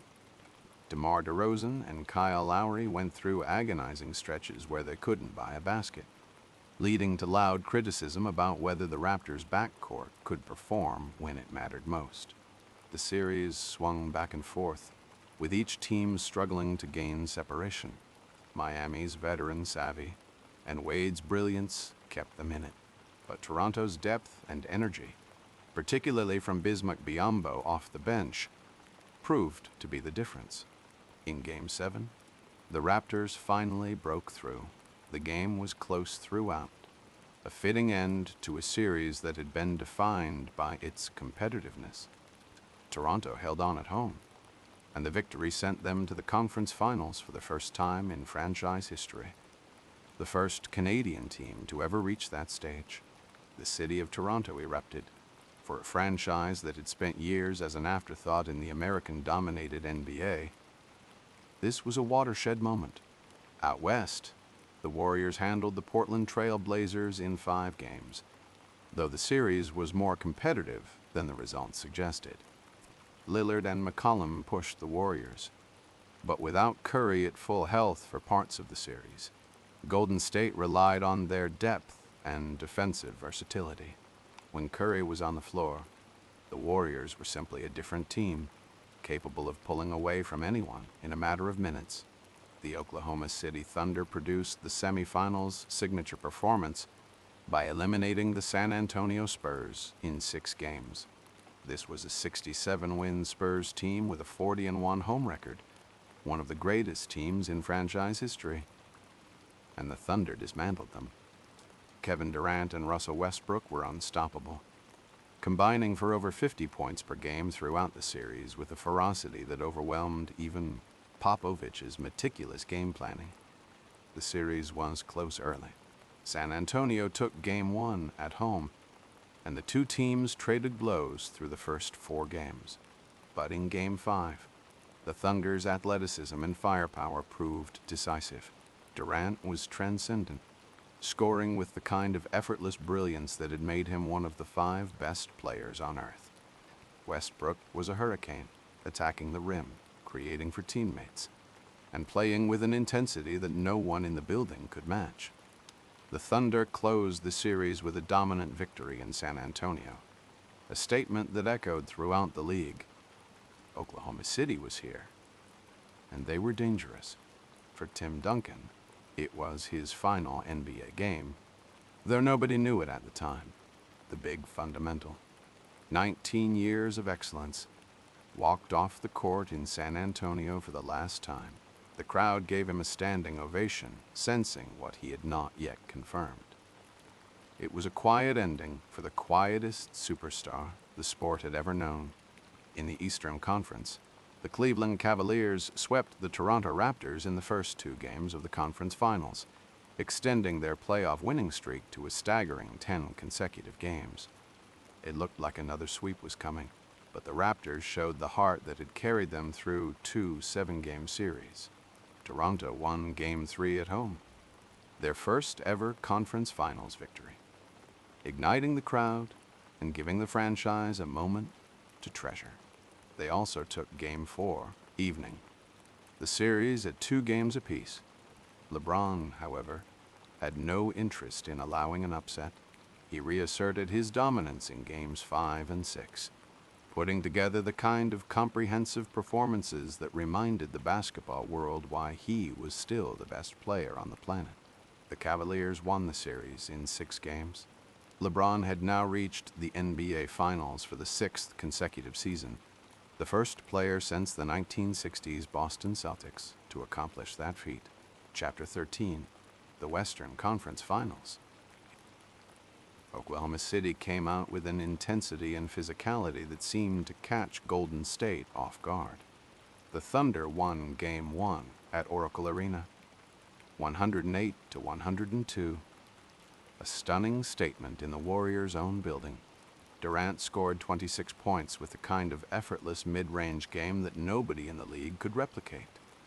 Westbrook had 27 points, 12 assists, and 7 rebounds, attacking the rim with reckless abandon and making plays that no other point guard could even attempt.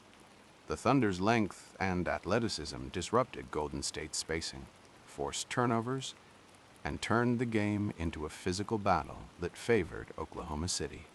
The Warriors' 73-win regular season had been built on ball movement, three-point shooting, and an offense that flowed like water. Oklahoma City's defense was designed to dam that flow, and it worked. Steven Adams was a brick wall in the paint. Andre Roberson hounded shooters. Serge Ibaka patrolled the paint and stretched the floor. The Thunder weren't just talented. They were built specifically to beat the Warriors.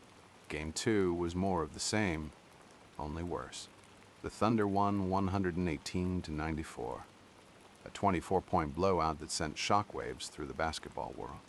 The Warriors, the team that had just won 73 games, looked vulnerable. More than vulnerable, they looked beaten. Oklahoma City's defense was suffocating. Their transition game was devastating. Durant and Westbrook were playing with a fire and a focus that suggested this was their year. The doubts about whether the regular season grind had taken too much out of Golden State were suddenly very real. The Warriors responded with a game 3 victory in Oklahoma City, 133-105. Klay Thompson exploded for 41 points, hitting 11 three-pointers to set a new postseason record for threes in a game. It was the kind of eruption that only Thompson was capable of. A volcanic performance where every shot seemed destined to go in from the moment it left his hand. When Thompson gets hot, there may be no more dangerous shooter on the planet. He doesn't need screens. He doesn't need dribbles. He just needs a sliver of daylight and a split second of time. But the Thunder took Game 4, 118-94. Another blowout that pushed the series to 3-1 in Oklahoma City's favor. Kevin Durant was dominant in ways that defied description. His 7-foot frame, combined with his silky smooth shooting stroke and ball handling ability that would be elite for a point guard, made him essentially unguardable. Westbrook was relentless, attacking with the fury of a man who knew this was his moment. The Warriors' 73-win season appeared to be headed for a devastating, humiliating conclusion. No team in NBA history had ever come back from a 3-1 deficit in the conference finals since the 1981 Boston Celtics. Except the Warriors weren't done. Game 5, back at Oracle Arena, was a must-win, and Golden State delivered. Curry found his rhythm, and the Warriors' defense tightened. They won. And suddenly the series felt different. The momentum had shifted, ever so slightly. And in a 7-game series, momentum is everything. Klay Thompson saved the Warriors' season in Game 6 with another otherworldly shooting performance at Chesapeake Energy Arena. He scored 41 points, his second 41-point game of the series, and hit a go-ahead three-pointer with less than a minute remaining that silenced the Oklahoma City crowd. The shot was ridiculous. A contested pull-up from well beyond the arc with the season on the line. Thompson hit it like it was a layup in warm-ups. The Warriors won 108 to 101, forcing a decisive Game 7 back at Oracle Arena. The pressure on Oklahoma City was immense. They had been up 3-1. They had been one win away from the finals.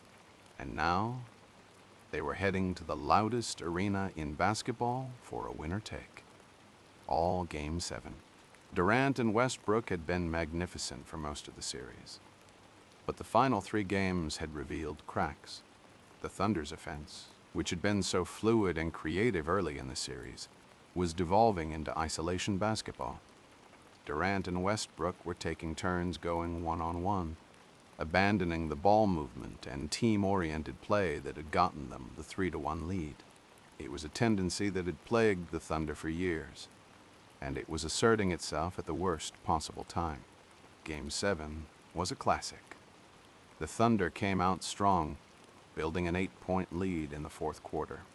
The Oklahoma City crowd, watching on screens around the city, was convinced their team was going to do it.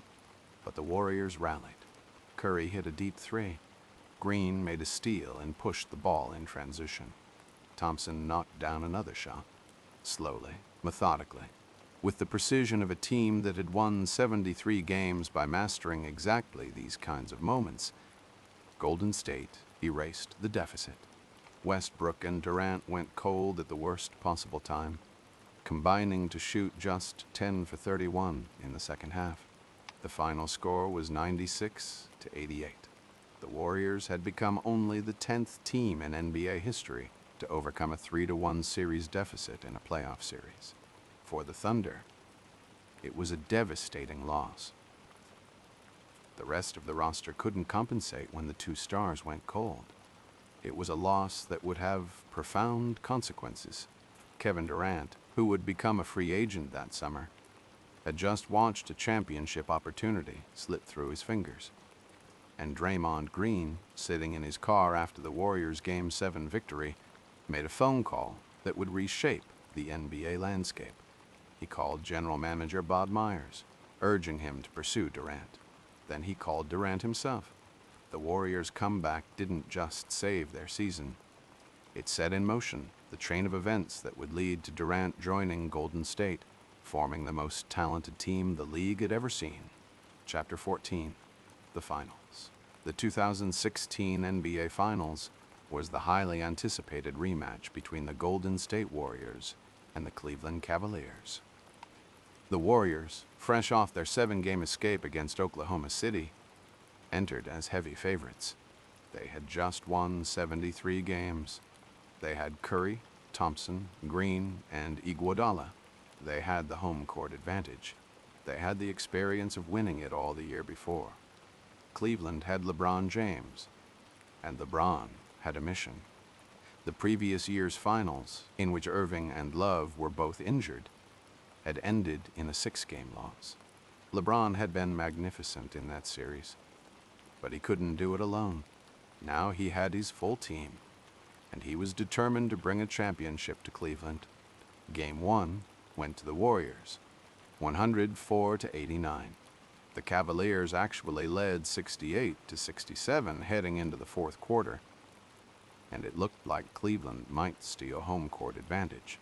But Golden State broke the game open with a devastating 29-9 run spanning the third and fourth quarters.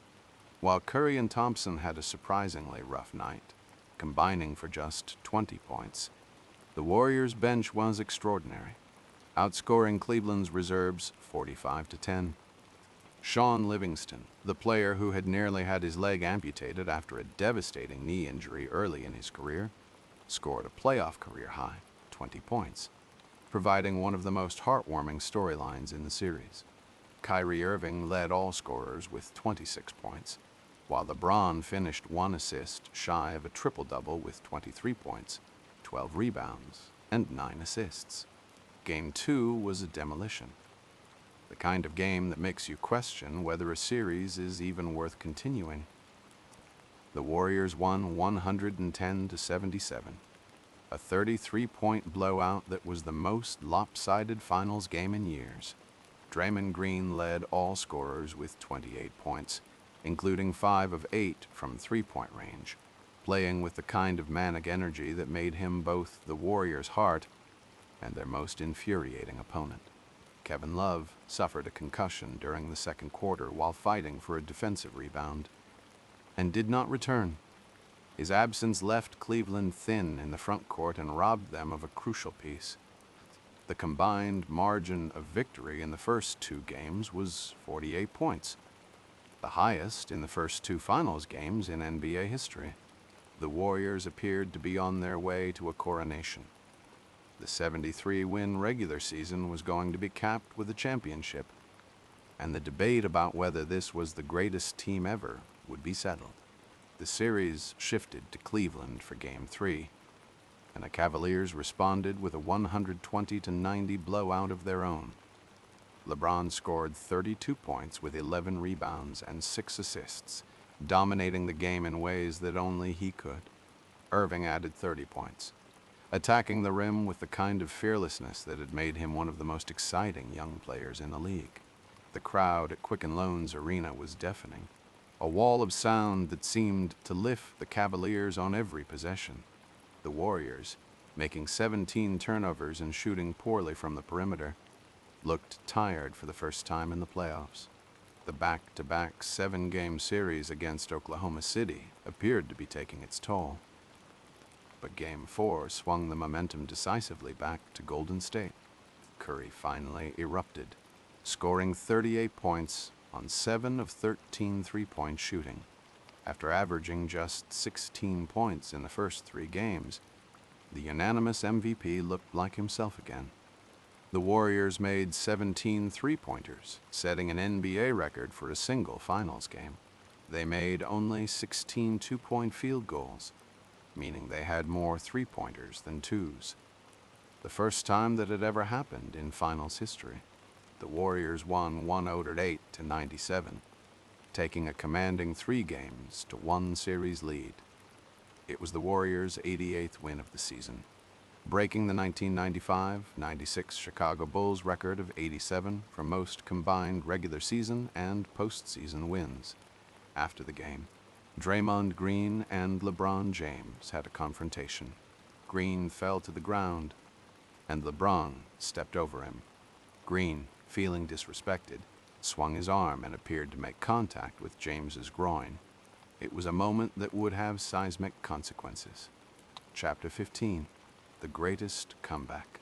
Down 3 games to 1, the Cleveland Cavaliers faced elimination. No team in NBA Finals history had ever overcome a 3-1 deficit. The Warriors needed just one more win to complete the greatest season the game had ever seen. But then the NBA office reviewed the Game 4 altercation between Draymond Green and LeBron James. Green was assessed a flagrant foul 1 for his contact with James, deemed unnecessary and retaliatory. Having accumulated his 4th flagrant foul point in the playoffs, Green was suspended for Game 5. It was the first time a player had been suspended from a finals game since Jerry Stackhouse in 2006. Game 5, without Green, was LeBron and Kyrie's masterpiece, one of the most dominant duo performances in finals history. They both scored 41 points, becoming the first teammates in finals history to each score 40 or more in the same game. LeBron's line was absurd: 41 points, 16 rebounds, 7 assists, 3 steals, and 3 blocks. He was everywhere, doing everything, willing his team to survive. Irving matched him blow for blow with 41 points and 6 assists of his own, attacking the Warriors' defense with a fearlessness that belied the pressure of the moment. The Cavaliers won 112-97, cutting the series deficit to 3 games to 2. Klay Thompson scored 37 points in a losing effort, a performance that, in any other game, would have been the headline. But against LeBron and Kyrie at their absolute peak, even Thompson's brilliance wasn't enough. Andrew Bogut, the Warriors' starting center and their best rim protector, suffered a season-ending knee injury in Game 5 while jumping to block a J.R. Smith layup attempt. Bogut came down awkwardly on his left knee and was done for the series. It was a devastating blow to Golden State's interior defense. Without Green in the lineup and now without Bogut going forward, the Warriors' vaunted defense was suddenly thin in the paint. The margin for error, which had seemed enormous just days earlier, was shrinking rapidly. After the game, Tyronn Lue took $200 from every player on the Cavaliers roster. He hid the cash in the ceiling of the visiting locker room at Oracle Arena. "We're coming back to get this money," he told them. Game 6, back in Cleveland, was a coronation for LeBron James. From the opening tip, the Cavaliers played with a desperation and intensity that the Warriors simply couldn't match. Cleveland scored the game's first 8 points and outscored Golden State 31-11 in the first quarter. The Warriors never recovered. LeBron scored 41 points for the second consecutive game, the first player to have back-to-back 40-point finals games since Shaquille O'Neal in 2000. He added 11 assists, 8 rebounds, 4 steals, and 3 blocks, while committing just one turnover in a finals elimination game. The stat line was almost comically dominant, the kind of performance that transcended normal basketball analysis and entered the realm of the mythological. At one point, LeBron scored 18 consecutive points for Cleveland, stretching from the end of the third quarter to the 7-minute mark of the fourth. He was operating on a different plane of existence, doing things that no human being should be able to do in the highest pressure environment in professional sports. Every shot was contested, every basket was earned, and he made them all. Tristan Thompson had the series of his life, grabbing 16 rebounds and battling for every loose ball in the paint. Stephen Curry led the Warriors with 30 points, drilling 6 three-pointers. But it wasn't enough. When Curry fouled out with 4 minutes and 22 seconds remaining, he was ejected after throwing his mouthpiece into the stands. He was the first MVP to foul out of a finals game since Shaquille O'Neal in 2000. The final score was 115 to 1-on-1. In the closing minutes, with the Cavaliers up by 13, LeBron blocked a Curry shot from behind and had words for him afterward. Green, back from his suspension, was held to just 8 points on 3 of 7 shooting, unable to provide the spark the Warriors needed. Kerr was fined $25,000 for his public criticism of the officiating after the game, a sign of how frustrated the entire Warriors organization had become. The Cavaliers had become just the third team to fall behind 3-1 and force a Game 7, and the first in 50 years. The series was tied. Chapter 16, Game 7, June 19th, 2016, Father's Day, Oracle Arena, Game 7 of the NBA Finals. Before the game, Tyronn Lue took his team on an unconventional field trip.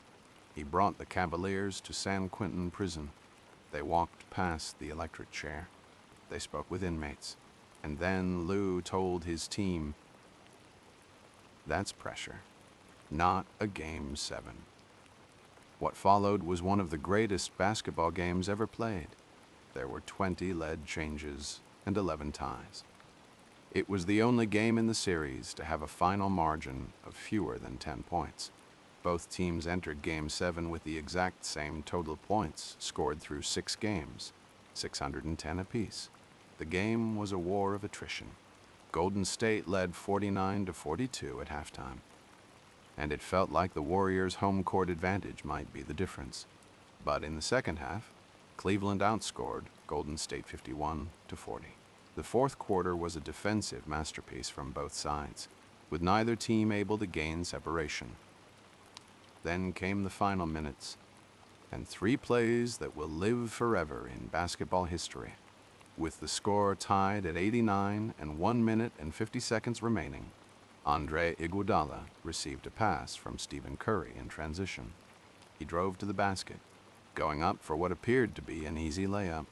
But from behind, from out of nowhere, came LeBron James, in what became known simply as the block.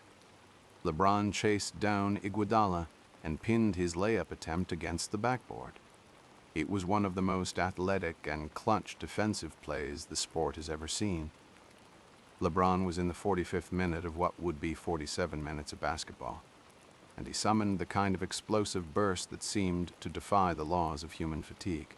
After the game, LeBron would say, "I was just like, do not give up on the play. If you get an opportunity, just try to make this play." I was also thinking, "JR, please don't foul him. I know I'm right there. I can get it, I can get it." With the score still tied at 89 and 53 seconds remaining, Kyrie Irving found himself at the top of the key, isolated against Stephen Curry. He dribbled right, he dribbled left, he crossed over, and then he rose up over the league's MVP and buried a three-pointer that gave Cleveland a 92-89 lead. It was the biggest shot of Kyrie Irving's life, the kind of shot that legends are made of, the kind of shot that people will talk about for as long as basketball is played. Golden State brought the ball up immediately, opting not to call a timeout. They got a switch, and suddenly it was Curry isolated against Kevin Love. This was the matchup the Warriors wanted, the one they believed they could exploit. Love, who had been criticized all series for his defensive limitations, was now standing between Stephen Curry and a potential game-tying three-pointer. The basketball world held its breath, and Kevin Love made the defensive play of his life. He stayed disciplined. He didn't bite on Curry's fakes. He contested the shot without fouling. Curry launched a three-pointer, and it missed. Love's defensive stop would be remembered as one of the most important plays in finals history, a moment that silenced every critic who had ever questioned his value to the Cavaliers. LeBron drove to the basket on the next possession and was fouled by Draymond Green on a ferocious dunk attempt. He hurt his right wrist coming down, but stepped to the free throw line and made one of two, putting Cleveland up 93-89 with just 10.6 seconds remaining. The Warriors had one final chance. Curry received the inbounds pass, pump faked, and launched a three-pointer over Iman Shumpert. It missed. Maurice Spates grabbed the rebound and threw up a desperate three-pointer as time expired. It missed too. The buzzer sounded. Cleveland 93. Golden State 89. The Cleveland Cavaliers had become the first team in NBA history to come back from a 3-1 series deficit to win the NBA Finals. They had ended a 52-year championship drought for the city of Cleveland, the longest in any major American sports city. LeBron James fell to the floor, overcome with emotion. He was crying. His teammates were crying. A city that had suffered through decades of heartbreak was finally, impossibly, a champion. LeBron was named the unanimous Finals MVP, the third time he had won the award. His statistics across the series were staggering: 29.7 points, 11.3 rebounds, 8.9 assists, 2.6 steals, and 2.3 blocks per game. He was the first and only player in NBA history to lead all players in a playoff series in every major statistical category: points, rebounds, assists, steals, and blocks. It was the greatest individual finals performance in the history of the sport. Draymond Green, to his credit, played his best game of the finals in Game 7, scoring 32 points with 15 rebounds and 9 assists, including 6 of 8 from three-point range. It was a triple-double in everything but name, 1 assist short. If anyone on the Warriors deserved to win that night, it was Green. He left everything on the floor, playing with the kind of intensity and desperation that had defined his career. But it wasn't enough. Curry and Thompson, the two players the Warriors' offense was built around, combined for just 31 points on poor shooting. The unanimous MVP and the greatest shooting backcourt in NBA history went cold on the biggest stage at the worst possible moment. The Warriors, who had won 73 games in the regular season, had fallen at the final hurdle. They became the first team in NBA history to win 70 or more regular season games and fail to win the championship.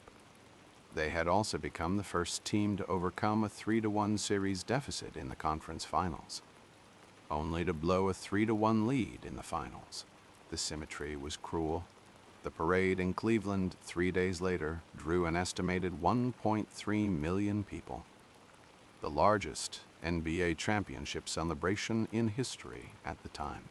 Jim Brown, the legendary Cleveland Browns running back and civil rights activist, attended the parade. LeBron James stood on a float, shirtless, holding the championship trophy aloft while the city that had suffered through 52 years of heartbreak finally, gloriously, celebrated. For LeBron, it was vindication. He had left Cleveland in 2010, won 2 championships in Miami, returned home, and delivered on his promise. The kid from Akron, who had been burdened with the weight of an entire city's expectations since he was 16 years old, had done what no one thought was possible. He had beaten a 73-win team. He had come back from 3-1. He had brought a championship to Cleveland, and in doing so, he had cemented his place among the greatest players to ever play the game. Chapter 17, Legacy and Retirements. The 2015-2016 season produced a remarkable collection of individual awards, each reflecting the season's themes of historic achievement and changing of the guard. Stephen Curry won his 2nd consecutive MVP, this time unanimously, the first player in league history to achieve that distinction. The award was announced during the first round of the playoffs, and Curry's reaction was one of genuine surprise and humility. Despite his historic season, he had not expected to be the first unanimous winner in 70 years of the award. Kerr's ability to manage the pressure of the record chase while keeping his team focused on the ultimate goal of a championship made him a deserving winner. Kawhi Leonard won Defensive Player of the Year for the 2nd straight time, becoming just the 2nd non-center to win the award in consecutive seasons since Gary Payton in the mid-90s. Leonard's defensive versatility, his ability to guard positions 1 through 4, and his impact on San Antonio's historic defensive efficiency made him the clear choice. The Spurs allowed just 99.1 points per 100 possessions when Leonard was on the court, the best defensive rating in the league.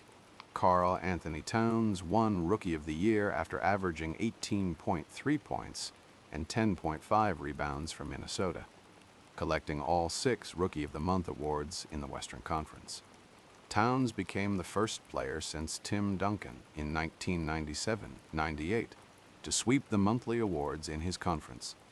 His combination of size, skill, and basketball IQ was immediately apparent, and his shooting ability as a 7-footer made him a unique prospect. Kristaps Porzingis, who had been booed by Knicks fans on draft night, won 3 Rookie of the Month awards in the East and finished 4th in Rookie of the Year voting. Porzingis averaged 14.3 points and 7.3 rebounds while shooting 33.7% from three-point range, an impressive mark for a 7'3" rookie. His emergence gave New York fans hope for the future and validated Phil Jackson's controversial draft decision. C.J. McCollum won Most Improved Player after increasing his scoring average from 6.8 to 20.8 points per game for the Portland Trail Blazers. McCollum's transformation from bench player to star was one of the season's most remarkable stories. Jamal Crawford won 6th Man of the Year for the 3rd time, tying him with Ricky Pierce and Detlef Schrempf for the most wins in award history.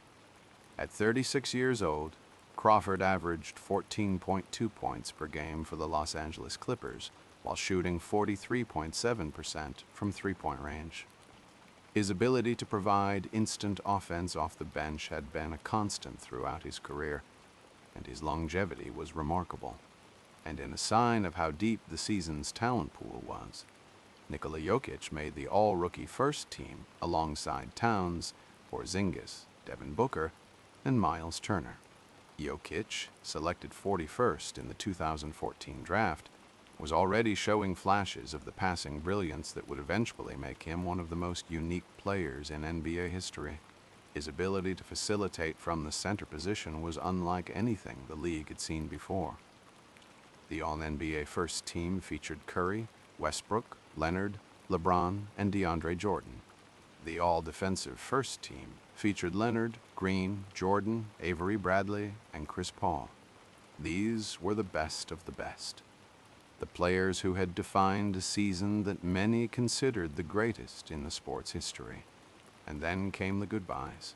Tim Duncan retired after 19 seasons, 5 championships, 2 MVPs, and a legacy as perhaps the most consistent player in NBA history. He never held a press conference. He never made a formal announcement. He simply walked away, as quietly and as fundamentally as he had played the game. His partnership with Popovich had produced one of the most successful coach-player relationships in sports history, and his departure marked the end of the Spurs dynasty as the basketball world had known it.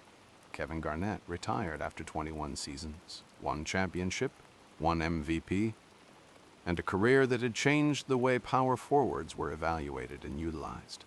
His intensity, his passion, his refusal to give anything less than everything he had on every possession had set a standard that few could match. He had been the bridge between the old era and the new. Drafted out of high school in 1995 and playing until 2016, and Kobe Bryant's retirement, sealed with that 60-point farewell, was the most dramatic of the three. Kobe's legacy was complicated, brilliant, polarizing, and ultimately undeniable. 5 championships, 18 All-Star selections, 81 points in a single game. A career that had spanned from 1996 to 2016. From Shaq's sidekick to the most feared scorer on the planet. He left the game on his own terms, with 60 points and a standing ovation that lasted long after he walked off the court. The season also said goodbye to Craig Sager, the beloved TNT sideline reporter who made an emotional appearance at Game 6 of the finals, his first finals appearance in his career. Sager, who had been battling leukemia with extraordinary courage and optimism, wore one of his trademark colorful suits on the sideline and received a standing ovation from the crowd and players alike. It would prove to be one of his final NBA games. His colorful suits and irrepressible spirit had been a fixture of NBA broadcasts for decades, and his absence left a void that would be felt for years. The All-NBA teams reflected the depth of talent that had been on display throughout the season. The first team featured Curry, Westbrook, Leonard, LeBron, and DeAndre Jordan, a collection of players representing the league's diverse styles and approaches to the game. The season's statistical leaders painted a comprehensive picture of the league's landscape. Curry led in scoring, steals, free throw percentage, and player efficiency rating. Andre Drummond led in rebounding with 14.8 per game, the highest average since Dennis Rodman's prime. Rajon Rondo led in assists with 11.7 per game for the Sacramento Kings, proof that even on a non-competitive team, elite playmakers can produce elite numbers. Hassan Whiteside led in blocks, his 3.68 per game, the highest in the league since Marcus Camby's peak seasons. Looking ahead, the 2016 NBA draft, held just 4 days after the finals concluded, would prove to be one of the most consequential in recent memory. Ben Simmons, the 6'10" point forward from LSU, was selected first overall by the Philadelphia 76ers, despite playing just 19 games due to injury concerns. Simmons would go on to win Rookie of the Year in 2018, after sitting out his first season with a foot injury. Brandon Ingram went second to the Los Angeles Lakers, a lanky forward from Duke with unlimited potential but questions about his frame and immediate impact. Jaylen Brown went third to the Boston Celtics, a decision that was widely criticized at the time but would prove prescient as Brown developed into an all-star and eventually helped lead Boston to an NBA championship. The draft was notable for its depth. Buddy Hield went 6th to New Orleans, eventually becoming one of the league's most prolific three-point shooters. Mal Murray went 7th to Denver, forming a dynamic backcourt partnership with Nikola Jokic. Domantas Sabonis went 11th to Orlando before being traded to Oklahoma City. Jakob Poeltl went 9th to Toronto. But some of the draft's most impactful selections came later in the first round and beyond. Pascal Siakam was picked 27th by Toronto, a raw but athletic forward from New Mexico State who would develop into a championship-caliber player and eventually an All-NBA selection. Jonte Murray went 29th to San Antonio, continuing the Spurs' tradition of finding talent in unexpected places. But the biggest off-season move was still coming. Draymond Green's phone call from the Oracle Arena parking lot after Game 7 of the Western Conference Finals had planted a seed. On July 4th, 2016, Kevin Durant announced that he was leaving the Oklahoma City Thunder to join the Golden State Warriors. It was a decision that would reshape the entire NBA, create the most dominant team in modern basketball history, and fuel debates that continue to this day. The aftermath of the finals brought one more bombshell. In the Oracle Arena parking lot, moments after the devastating Game 7 loss, Draymond Green sat in his car and made a phone call to general manager Bob Myers. "You've got to get Kevin Durant," Green told him. Then Green called Durant directly, gauging his interest in coming to Golden State. Despite their rivalry in the finals, LeBron James and Draymond Green would become friends in the years that followed. Green eventually signed with Clutch Sports, the agency led by LeBron's longtime friend and agent Rich Paul, and Green would later admit publicly that his suspension in Game 5 had cost the Warriors the championship, an acknowledgement that the series had turned on that single moment of indiscretion. The Warriors, bolstered by Durant's arrival, would win in 2017 and 2018. But those championships would always carry an asterisk in the minds of many fans who felt that the Warriors' dominance was manufactured rather than earned. The reverberations of the 2015-2016 season would be felt for years. LeBron's championship validated his decision to return home and cemented his legacy as one of the greatest players ever. Curry's unanimous MVP and the Warriors' 73 wins established Golden State as a dynasty, even if they couldn't finish the job that year. Kobe's 60-point finale became the standard by which all farewell performances would be measured. The season also marked a turning point in the league's style of play. The Warriors' success with small ball lineups and unlimited three-point shooting would influence every team in the NBA. By 2020, the league was averaging over 34 three-point attempts per game, nearly double the rate from just a decade earlier. The mid-range jumper became extinct. Centers were required to shoot threes. The pace of play accelerated. Basketball had been permanently changed. But perhaps most importantly, the season proved that no lead is insurmountable, no deficit too large to overcome. Cleveland's 3-1 comeback inspired countless comebacks in sports and life, proving that perseverance and belief can overcome seemingly impossible odds. It was, by any measure, one of the greatest seasons in the history of professional sports. It had given us the block, the shot, and the curse broken. It had given us Kobe's 60 and Curry's 402. It had given us joy and heartbreak and everything in between. And as LeBron James lay on the floor of Oracle Arena, tears streaming down his face, clutching the championship trophy that had eluded Cleveland for 52 years, the basketball world understood something profound. The 2015-2016 season wasn't just one of the greatest seasons in NBA history. It was, perhaps, the greatest story the sport has ever told. Chapter 18, The Analytics Revolution and Technological Transformation. Behind the drama of the 2015-2016 season was a quieter but equally significant revolution taking place in how basketball was understood, analyzed, and played.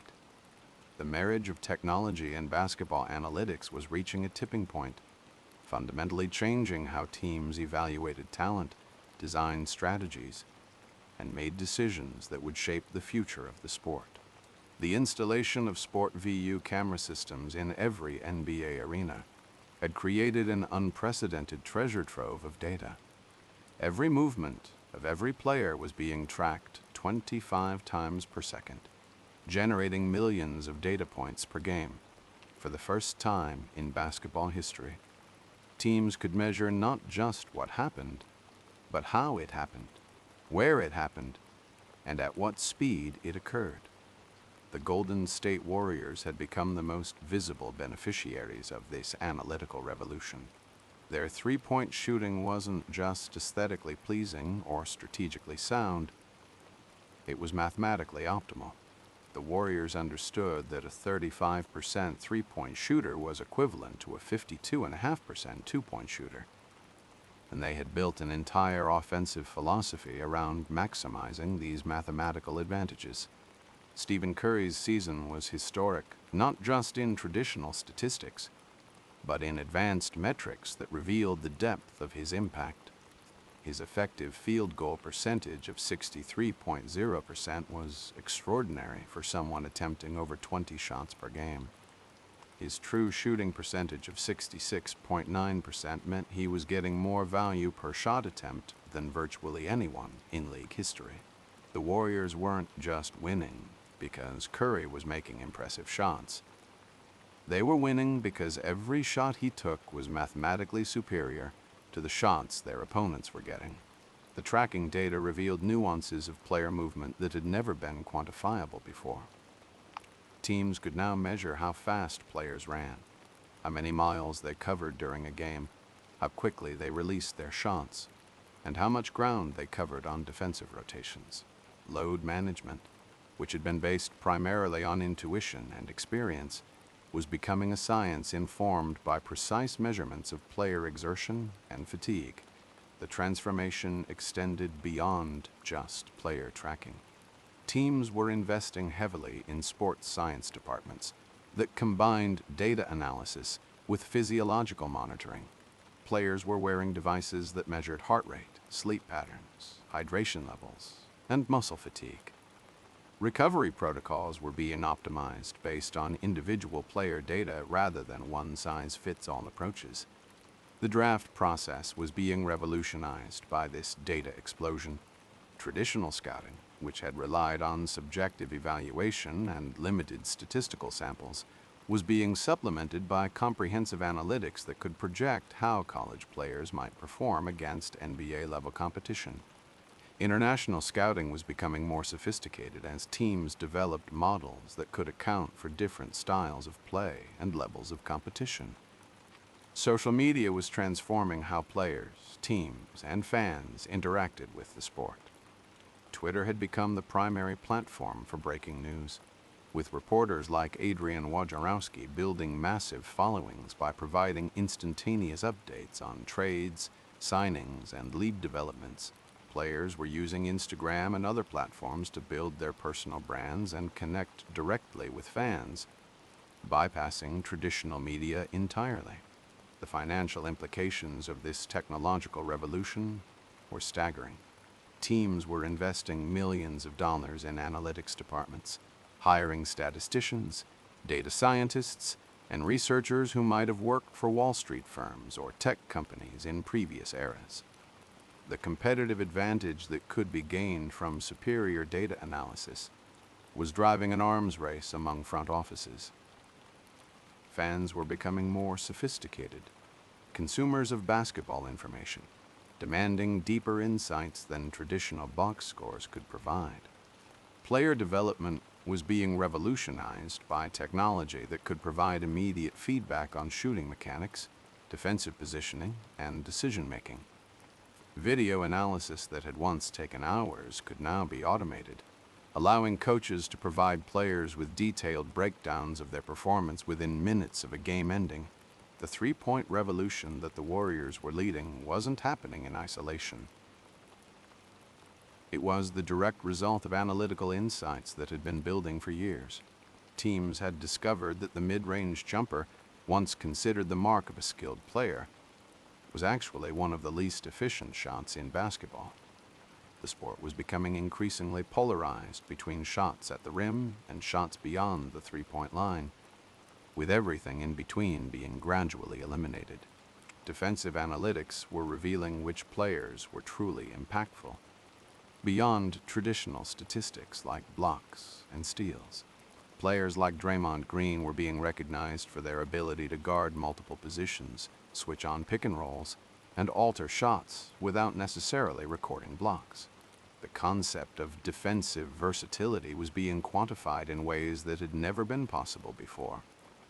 The coaching profession was evolving as well, with a new generation of analytically minded coaches who could interpret data and translate it into practical game plans. The traditional emphasis on experience and intuition was being supplemented by coaches who could understand complex statistical models and use them to gain competitive advantages. Fantasy basketball and sports betting were being transformed by the availability of real-time data. Fans could access the same information that teams were using to make personnel decisions, creating a more informed and engaged audience. The democratization of basketball analytics was changing how people watched and understood the game. International basketball was benefiting from these technological advances as well. European teams were adopting NBA-level analytics programs, and the global exchange of ideas was accelerating the sport's evolution worldwide. The style of play that was emerging wasn't just American or European. It was the product of global collaboration and information sharing. The 2015-2016 season represented a culmination of years of technological and analytical development. The Warriors' 73 wins weren't just the result of great players. They were the product of an organization that had embraced every available technological advantage. Cleveland's championship comeback wasn't just about heart and determination. It was also about using data to optimize rotations, game plans, and individual player usage. Looking forward, the implications seemed limitless. Artificial intelligence and machine learning were beginning to be applied to basketball analytics, promising even deeper insights into player performance and team strategy. Virtual reality was being explored as a tool for player development and fan engagement. Wearable technology was becoming more sophisticated and less intrusive. The 2015-2016 season would be remembered for its dramatic storylines and historic performances. But it also marked the point where basketball fully entered the digital age, where technology and analytics became as important as talent and coaching. The sport was being transformed in ways that would have been unimaginable just a few years earlier. And the revolution was just beginning. Thank you for listening to NBA Season Recaps. If this story helped you drift off to sleep, or if it kept you wide awake with the drama of it all, either way, we're glad you were here. Subscribe, leave a review, and we'll be back with another chapter of basketball history. Until next time, sleep well.